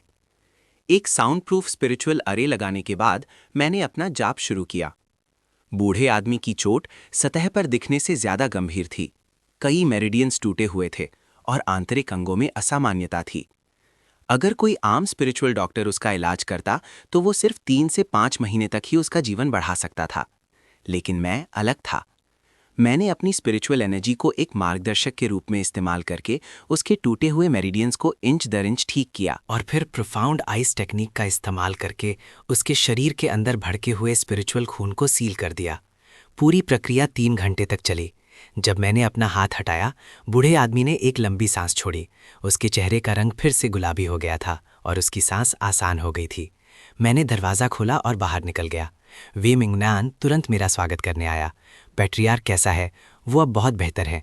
मैं एक और नुस्खा लिख दूंगा, इसे दिन में 1 बार लें और वो आधे महीने में बिस्तर से उठ सकेंगे। वे मिंग युआन ने नुस्खा लिया। उसकी आंखें भावुकता से लाल हो गईं। छोटे भाई, मैं बहुत आभारी हूँ। मैं तुम्हारा शुक्रिया नहीं अदा करूँगा। अगर तुम्हें कभी वे परिवार से कुछ भी चाहिए हो तो बस कह देना। मैंने बिना किसी औपचारिकता के सर हिलाया। मुझे जो एग्जॉटिक फ्रूट चाहिए, वे मिंग युआन ने कहा। उसने तुरंत किसी को एक नफीस सुजुकी बॉक्स लाने का आदेश दिया। बॉक्स के अंदर एक मोटा एग्जॉटिक फ्रूट पड़ा था। उसकी स्पिरिचुअल एनर्जी पिछले अधूरे वाले से कहीं ज़्यादा थी। ये एग्जॉटिक फ्रूट हमने सीक्रेट रेल्म की गहराइयों से हासिल किया था। वे मिंग युएन ने कहा, अगर तुम्हारी मदद ना होती पेट्रियार्क, तो हम इस एग्जॉटिक फ्रूट की रक्षा नहीं कर पाते। मैंने बॉक्स लिया और उसका धन्यवाद किया। वे मिंग युएन ने फिर कहा, एक बात है जो मुझे तुम्हें याद दिलानी है। चन परिवार भी इस अजीब फल की तलाश में है। अगर उन्हें पता चला कि ये तुम्हारे हाथों में है तो वो शायद इसे आसानी से नहीं छोड़ेंगे। मैंने हल्का सा मुस्कुराया और कहा, कोई बात नहीं, अगर वो आते हैं तो ठीक है। वे मिंग युएन हिचकिचाया। फिर आखिर में सिर्फ आ भरी, सावधान रहना। वे निवास छोड़ने के बाद मैं अपने सेक्ट नहीं लौटा, बल्कि शहर में स्पिरिचुअल एनर्जी की दुकान पर गया। मुझे एक स्पिरिचुअल तलवार की ज़रूरत थी। आम स्पिरिचुअल तलवारें मेरे लिए ज़्यादा उपयोगी नहीं थीं। मुझे एक ऐसी तलवार चाहिए थी जो स्पिरिचुअल एनर्जी को सह सके और काफ़ी मजबूत हो। शहर की सबसे बड़ी स्पिरिचुअल एनर्जी की दुकान का नाम जूफंग पेविलियन था। दुकान चमकदार स्पिरिचुअल एनर्जी से भरी हुई थी, सबसे निचले दर्जे के आम लोहे से लेकर स्पिरिचुअल एनर्जी वाले जादुई उपकरण तक। दुकान का मालिक एक गोल चेहरे वाला अधेड़ उम्र का आदमी था, जो ग्राहकों का मुस्कुराकर स्वागत करता था। आपको कौन से हिस्से चाहिए सर? मैंने सीधा पूछा। दुकान का मालिक मुझे हिस्सों के विभाग में ले गया, जहां दर्जनों हिस्से प्रदर्शित थे, अलग अलग गुणवत्ता के। मैंने उन पर एक नज़र डाली और हल्का सा सर हिलाया। बहुत बुरा। दुकान का मालिक चौंक गया। आपको किस गुणवत्ता की चीज़ चाहिए सर? सबसे अच्छी। दुकान का मालिक एक पल के लिए सोचा और अंदर के कमरे से एक काली स्पिरिट तलवार निकाली। इस तलवार का नाम शुअन युआन है। ये गहरे समुद्र के ठंडे लोहे से बनी है और चौथे स्तर से नीचे की स्पिरिचुअल शक्ति को सह सकती है। ये मेरी दुकान का खजाना है, मेरे अपने अंदाज में बनी हुई। मैंने तलवार ली और उसमें स्पिरिचुअल शक्ति डाली। तलवार हल्की सी कांपी और एक साफ तलवार की आवाज़ निकली। बुरा नहीं है, लेकिन बस इतना ही। मैंने सर हिलाया और तलवार नीचे रख दी। क्या आपके पास कुछ बेहतर है? दुकान का मालिक परेशान दिखा। ये पहले से ही सबसे अच्छा है। मैं तेवर चढ़ाया। गहरे समुद्र का ठंडा लोहा अच्छा है, लेकिन उसमें कठोरता की कमी है और वो ज़्यादा शक्तिशाली स्पिरिचुअल शक्ति के प्रभाव को नहीं सह सकता। मुझे एक ऐसी स्पिरिट तलवार चाहिए जो मेरे कल्टीवेशन के स्तर के साथ बढ़ सके। दुकान का मालिक एक पल के लिए सोचा और अचानक उसकी आंखें चमक उठीं। सर, क्या आपने कभी रॉकेट्स के बारे में सुना है? रॉकेट्स? मुझे रुचि हुई। दुकान का मालिक ने अपनी आवाज़ धीमी की। कथा है कि तलवार बनाने वाले एक गुप्त तकनीक है, जिससे एक डीमन बीस्ट की आत्मा को एक तलवार में सील किया जा सकता है, जिससे उसे अपने आप बढ़ने की क्षमता मिलती है। ऐसी तलवार अपने मालिक के कल्टीवेशन के बढ़ने के साथ और भी शक्तिशाली हो जाएगी और शायद अपनी खुद की बुद्धि भी जागृत कर ले। मेरी आंखें चमक उठीं। ऐसी जीवित तलवार कहाँ मिल सकती है? दुकान का मालिक ने सर हिलाया। ये गुप्त तकनीक कब की खो चुकी है, लेकिन मैंने सुना है कि सुनसान इलाके की गहराइयों में एक प्राचीन खंडहर है, जहां जीवित तलवारें बनाने की विधि शायद अभी भी मौजूद हो। सुनसान इलाका, मैंने सोचा। ये एक खतरनाक जगह है जहां डीमन बीस्ट्स भरे हुए हैं, लेकिन यहीं अनगिनत दुर्लभ और कीमती सामग्री का स्रोत भी है। अगर मैं सच में जीवित तलवारें बनाने की विधि ढूंढ सका तो ये यात्रा बेकार नहीं जाएगी। मैंने दुकान के मालिक का धन्यवाद किया और चला गया। जब मैं सेक्ट लौटा तो शाम हो चुकी थी। सू हनश्वांग सेक्ट के दरवाजे पर मेरा इंतजार कर रही थी। मुझे लौटते देख मैंने उसे सलाम किया। तुम कहाँ थे? मैं कब से तुम्हें ढूंढ रही हूँ। उसने हल्का सा एक भौहें उठाई। उसने आंखें घुमाई। तुमने वादा किया था, क्या तुम भूल गए? मेरे दादा की बीमारी। मुझे अचानक याद आया, कल मैं आज थोड़ा थका हुआ हूं। सू हानस्वांग ने मुझे कुछ देर देखा। तुम्हारा रंग सच में अच्छा नहीं है। मैं कल दोपहर तुमसे मिलने आऊंगी। इतना कहकर वो मुड़ा और चला गया। कुछ कदम चलने के बाद वो फिर से मुड़ा। भूलना मत। मैंने हाथ हिलाकर इशारा किया कि मैं समझ गया। अपने कमरे में वापस आकर मैंने एक्सोटिक फ्रूट निकाला और उसे रिफाइन करना शुरू कर दिया। वे परिवार द्वारा दिया गया एक्सोटिक फ्रूट बेहतरीन गुणवत्ता का था, जिसमें पिछले वाले से कहीं ज्यादा स्पिरिचुअल एनर्जी थी। मैंने स्पिरिट गैदरिंग अरे में रखा और वन थॉट रीइंकार्नेशन टेक्निक को पूरी तरह से सक्रिय कर दिया। स्पिरिचुअल एनर्जी एक ज्वार की तरह मेरे शरीर में घुस गई। की रिफाइनिंग के पहले लेवल का बॉटलनेक ढीला होने लगा। मैंने दांत पीसे और आगे बढ़ता रहा। समय धीरे धीरे गुजरता गया। पता नहीं कितना समय बीत गया जब मेरे शरीर से एक साफ आवाज आई। बॉटलनेक टूट गया। मैं की रिफाइनिंग के दूसरे लेवल तक पहुंच गया। मैंने अपनी आंखें खोलीं। मेरी आंखों में सुनहरी रोशनी चमकी। मेरे शरीर में स्पिरिचुअल पावर पहले से कई गुना मोटी थी। मैंने आखिरकार ये कदम उठा लिया। मैंने अपनी मुट्ठी बंद की और महसूस किया कि मेरे शरीर में बढ़ती हुई शक्ति अभी भी काफ़ी नहीं थी। बहुत दूर तक काफ़ी नहीं थी। हेवनली डीमन के उतरने में अभी 3 साल से भी कम समय बाकी है। मुझे इस समय में अपनी कल्टीवेशन को जितना हो सके सुधारना होगा। कम से कम नेसेंट सोल स्टेज तक ब्रेक थ्रू करना होगा। ये सब के लिए बहुत बड़ी मात्रा में स्पिरिचुअल जड़ी बूटियाँ और अवसर चाहिए। मैंने अपने आप से कहा, शायद मुझे वहाँ जाना चाहिए। अगले दिन दोपहर सू हानश्वांग समय पर मेरे दरवाजे पर प्रकट हुई। आज उसने हल्का नीला ड्रेस पहना था। उसके लंबे बाल उसके कंधों पर बह रहे थे। वो कम वीर और ज्यादा कोमल लग रही थी। मैंने उस पर एक नज़र डाली। चलो, उसका मामा शहर में एक शांत आंगन में रहता था। आंगन स्पिरिचुअल बास से भरा था। हवा बांस के पत्तों को सरसरा रही थी। सू हनश्वांग का मामा एक पतला बूढ़ा आदमी था, जिसका चेहरा दयालु था, लेकिन उसका रंग पीला था और उसकी सांस कमजोर थी। वो आंगन में एक बेंट की कुर्सी पर बैठा था। जब उसने हमें अंदर आते देखा, उसने मुस्कुराकर हाथ हिलाया। श्वांगर आ गई। सू हनश्वांग जल्दी से आगे बढ़ी और बूढ़े आदमी का हाथ पकड़ लिया। दादा, ये मेरा साथी है, चिन मोचिन। उसने कहा है कि वो आपकी बीमारी ठीक कर सकता है। बूढ़े आदमी ने मुझे ऊपर से नीचे तक देखा। उसकी आंखों में एक चमक चमकी। हैरान था कि इतना जवान कोई बीमारियां ठीक कर सकता है। मैं पास गया और बूढ़े आदमी की नब्ज ली। अपनी स्पिरिचुअल एनर्जी से उसके शरीर को टटोल रहा था। एक पल के ध्यान से महसूस करने के बाद मैंने हल्का सा तेवर चढ़ाया। बूढ़े आदमी की समस्याएं वे परिवार के मुखिया से ज्यादा जटिल थीं। ना सिर्फ उसके मेरिडियंस क्षतिग्रस्त थे, बल्कि उसके दांटियन की गहराइयों में एक ठंडी ऑरा भी ठहरी हुई थी। अगर इसे समय पर साफ नहीं किया गया तो वो शायद 3 साल से ज्यादा नहीं जी पाएगा। कैसा है? सू हनश्वांग ने मुझे चिंता से देखा। मैं उसे ठीक कर सकता हूँ, मैंने सर हिलाया, लेकिन इसमें कुछ समय लगेगा। सू हनश्वांग ने राहत की सांस ली। उसकी आंखें थोड़ी लाल हो गईं। ये तो बहुत अच्छा है। बूढ़े आदमी ने भी खुशी दिखाई। जवान दोस्त, अगर तुम सच में इस आदमी को ठीक कर सकते हो तो मैं तुम्हें जरूर भरपूर इनाम दूंगा। मैंने हाथ हिलाया, इशारा करते हुए कि और शब्दों की जरूरत नहीं है। फिर मैंने सू हनश्वांग को स्पिरिचुअल मेडिसिन तैयार करने के लिए कहा, जबकि मैंने बूढ़े आदमी के डांटियन से ठंडी ऑरा साफ करने के लिए अनुष्ठान शुरू किया। ये मेरिडियंस की मरम्मत से ज्यादा मुश्किल था। इसके लिए स्पिरिचुअल एनर्जी का उपयोग करके ठंडी ऑरा को धीरे धीरे छिलना पड़ता था और फिर उसे प्रोफाउंड आइस टेक्निक से रिफाइन करना पड़ता था। पूरी प्रक्रिया एक पूरा दिन चली। जब ठंडी ऑरा का आखिरी हिस्सा साफ हो गया, बूढ़े आदमी ने अक्सर एक सांस छोड़ी। उसके चेहरे का रंग फिर से गुलाबी हो गया। उसने सच्चे दिल से मेरी तारीफ की, कहते हुए, छोटी प्रतिभा, बड़ी क्षमता। मैंने सर हिलाया, उठा और कुछ और स्पिरिचुअल मेडिसिन की खुराकें ली।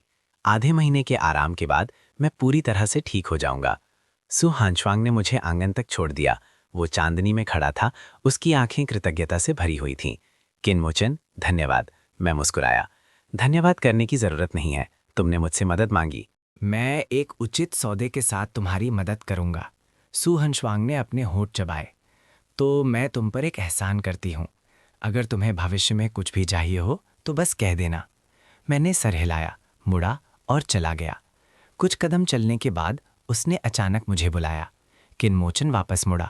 वो चांदनी में खड़ा था, बोलने में हिचकिचा रहा था, लेकिन आखिर में सिर्फ इतना ही कहा, रास्ते में सावधान रहना।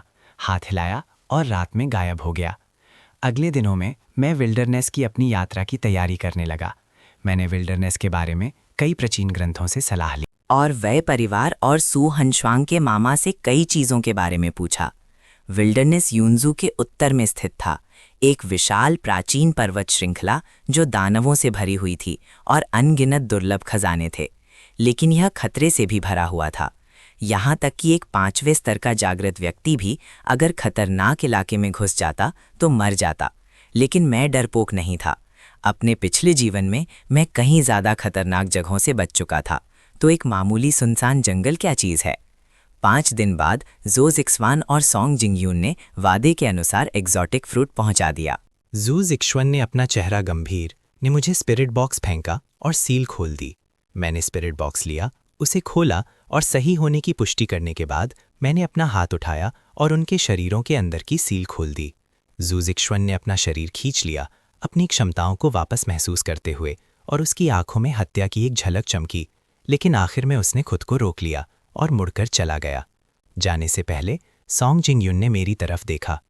किनमोचन, तुम शक्तिशाली हो, लेकिन मैं तुम्हें सलाह देता हूँ कि ज्यादा दिखावा मत करो।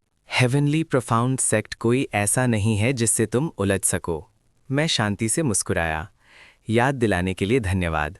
उनके जाने के बाद मैंने 3 एग्जॉटिक फ्रूट्स निकाले, वेई परिवार से मिले एक को जोड़कर। अब मेरे हाथ में 4 एग्जॉटिक फ्रूट्स थे। उस रात मैंने 1, 2, 3 रिफाइन करना शुरू किया।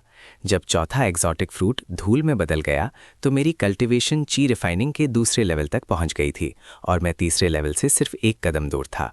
मुझे और एग्जॉटिक फ्रूट्स की ज़रूरत थी और डेजोलेट रीजन जाना सबसे अच्छा स्थान था। अगली सुबह मैंने अपना सामान बांधा, अपने माता पिता के लिए एक पत्र छोड़ा और उन्हें बताया कि मैं कुछ समय के लिए शहर में प्रशिक्षण के लिए जा रहा हूँ और उन्हें चिंता नहीं करनी चाहिए। फिर मैं अकेला डेजोलेट रीजन के लिए निकल पड़ा। शहर छोड़ने के बाद मैंने एक उड़ान यंत्र निकाला, उसमें अपनी स्पिरिचुअल एनर्जी डाली और आसमान में उड़ गया। युन्जू सिटी मेरे पीछे छोटा और छोटा होता गया, आखिर में एक काला बिंदु बन गया और क्षितिज में गायब हो गया। आगे अनंत जंगल और लगातार पर्वत श्रृंखलाएं थीं। वहाँ वो सब कुछ था जो मैं चाहता था, लेकिन अनगिनत खतरे भी थे जिनका मुझे सामना करना पड़ेगा। फिर भी मैं निडर था, क्योंकि मैं जानता था कि सिर्फ लगातार मजबूत होकर ही मैं उन लोगों की रक्षा कर सकता हूँ जिन्हें मैं बचाना चाहता हूँ, और सिर्फ सबसे ऊंचे स्थान पर खड़े होकर ही मैं अपनी नियति को बदल सकता हूँ। जंगल, मैं आ गया था। पूरे दिन उड़ने के बाद मैं आखिरकार जंगल के बाहरी किनारे तक पहुंचा। यहाँ कम यू आपेखे और हवा स्पिरिचुअल जड़ी बूटियों और डिमोनिक बीस्ट्स की गंध से भरी हुई थी। मैं यंत्र से कूदा। एक पहाड़ी के शिखर पर उतरकर मैंने अनंत प्राचीन पहाड़ों को देखा। प्राचीन पेड़ आसमान तक पहुंच रहे थे, बेलें झाड़ों की तरह थीं। कभी कभी एक विशाल डेमोनिक बीस्ट जंगल से होकर गुजरता था, जिससे हवा का एक झोंका उठता था। मैंने एक गहरी सांस ली। समृद्ध स्पिरिचुअल एनर्जी ने मुझे ताजगी दी। ये सुनसान इलाका सच में अपनी प्रतिष्ठा के अनुसार था। यहाँ तक कि बाहरी घेरे में भी स्पिरिचुअल एनर्जी की सघनता युन्जू सिटी से कहीं ज्यादा थी। अगर मैं और गहरा जा सकता और स्पिरिचुअल नसों का संगम ढूंढ सकता, मेरी कल्टीवेशन की स्पीड जरूर दुगनी हो जाएगी। मैंने अपना रास्ता ढूंढने के लिए एक नक्शा निकाला। वी मिंगयुआन द्वारा दी गई जानकारी के अनुसार सुनसान इलाके के गहराई में एक प्राचीन खंडहर था, जिसे 10,000 साल पहले के एक कल्टीवेशन सेक्ट के अवशेष कहा जाता था। शायद जिंदा तलवारें बनाने का तरीका अभी भी वहां मौजूद हो, या उससे भी ज्यादा कीमती चीजें। मैंने नक्शा रखा, अपनी मूवमेंट टेक्निक का इस्तेमाल किया और सुनसान इलाके की गहराई की तरफ तेजी से बढ़ा। हालांकि ची रिफाइनिंग के दूसरे लेवल पर मेरी कल्टीवेशन ज्यादा नहीं थी। वन थॉट रीइंकार्नेशन टेक्निक और प्रोफाउंड आइस टेक्निक के साथ आम 3rd ईयर डिमोनिक बीस्ट्स मेरे सामने कुछ भी नहीं थे। सुनसान इलाके में 10 मील अंदर जाने के बाद डिमोनिक बीस्ट्स की संख्या काफ़ी बढ़ गई। मैंने कई बेवकूफ़ 1st और 2nd ईयर डिमोनिक बीस्ट्स को मारा, उनके डिमोनिक कोर्स लिए और आगे बढ़ता रहा। रात होने पर मुझे एक गुफा मिली, एक स्पिरिट अरे लगाया और पैर मोड़कर आराम किया। आधी रात में सुनसान इलाके में डिमोनिक बीस्ट्स की दहाड़ें गूंज रही थीं। और दूर से एक कान फाड़ने वाली दहाड़ भी आई, कम से कम एक 5th टीयर डिमोनिक बीस्ट की औरा। मैंने अपनी आंखें बंद की, अपना ध्यान लगाया और बिना हिले बैठा रहा। मेरे पिछले अनुभव ने मुझे बताया था कि सुनसान इलाके में ज्यादा उत्सुकता मेरी मौत का कारण बनेगी। अगली सुबह मैं इलाके में और गहराई तक बढ़ता रहा। दोपहर के आसपास मैं एक झरने के पास आराम कर रहा था जब अचानक मुझे आगे लड़ाई का एहसास हुआ।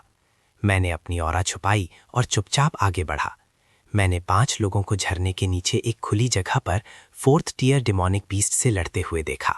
वो जानवर एक विशाल, बेहद मजबूत आर्मर्ड ड्रैगन लिजर्ड था जो स्केल से ढका हुआ था। 5 अवेकन्ड लोगों का तालमेल अच्छा था, लेकिन वो साफ तौर पर कमजोर पड़ रहे थे। हवा की दिशा में उनमें से एक पहले से ही घायल था, उसके कपड़े खून से सने थे।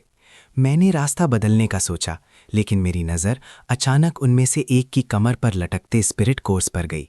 उन स्पिरिट कोर्स से निकलने वाली ऑरा बिल्कुल एग्जॉटिक फ्रूट्स जैसी ही थी और वहाँ एक से ज्यादा थे।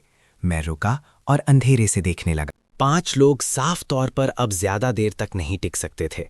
एक्सप्लोडिंग आर्मर ड्रैगन क्रीक ने एक को अपने पंजे से दूर फेंक दिया और दूसरे को अपनी पूंछ से झरने में गिरा दिया। बाकी 3 लोगों के चेहरे का रंग उड़ गया और वो मुड़कर भागे। एक्सप्लोडिंग आर्मर ड्रैगन क्रीक दहाड़ा और उनके पीछे भागा। इस मौके का फायदा उठाते हुए मैं घायल और गिरे हुए आदमी के पास तेजी से गया। उस आदमी ने मुझे डर से देखा। तुम कौन हो? मैंने जवाब नहीं दिया, बल्कि बस उसकी कमर से स्पिरिट बॉक्स लिया और उसे खोला। अंदर 3 एग्जॉटिक फ्रूट्स थे जो स्पिरिचुअल एनर्जी से भरे थे और बेहतरीन क्वालिटी के थे। ये है। तुम्हारे आदमी ने हाँ में सिर हिलाया और फिर ना में सिर हिलाया। हमने तुम्हें खंडहरों में ढूंढा। वो अपनी बात पूरी करने से पहले ही बेहोश हो गया। मैंने स्पिरिट बॉक्स रख दिया और उसका स्टोरेज बैग चेक किया। उसके अंदर कई डीमन कोर्स और कुछ स्पिरिचुअल हर्ब्स थे। बुरा नहीं। मैं जाने के लिए उठा जब अचानक मेरे पीछे से एक दहाड़ आई। आर्मर्ड ड्रैगन स्ट्रीम वापस आ गया था। मेरे हाथ में स्पिरिट बॉक्स देखकर उसकी आंखें खून की तरह लाल हो गईं। 4th टियर डीमन बीस्ट में थोड़ी समझ होती है और उन्हें साफ पता होता है कि स्पिरिट बॉक्स में क्या है। मैंने ठंडी सांस ली। मैं लड़ना नहीं चाहता था। आर्मर ड्रैगन लिजर्ड ने अपना खून से लाल मुंह खोला और मुझ पर झपटा। मैं तेजी से हिला और झपटा। उसी समय मैंने अपनी स्पिरिट सोर्ड निकाली, ब्लेड में स्पिरिचुअल पावर डाली और 3 फुट लंबा रोशनी का ब्लेड निकाला। मैंने 7 स्टार स्टेप का इस्तेमाल करके तुरंत आर्मर ड्रैगन स्ट्रीम के पास प्रकट हुआ।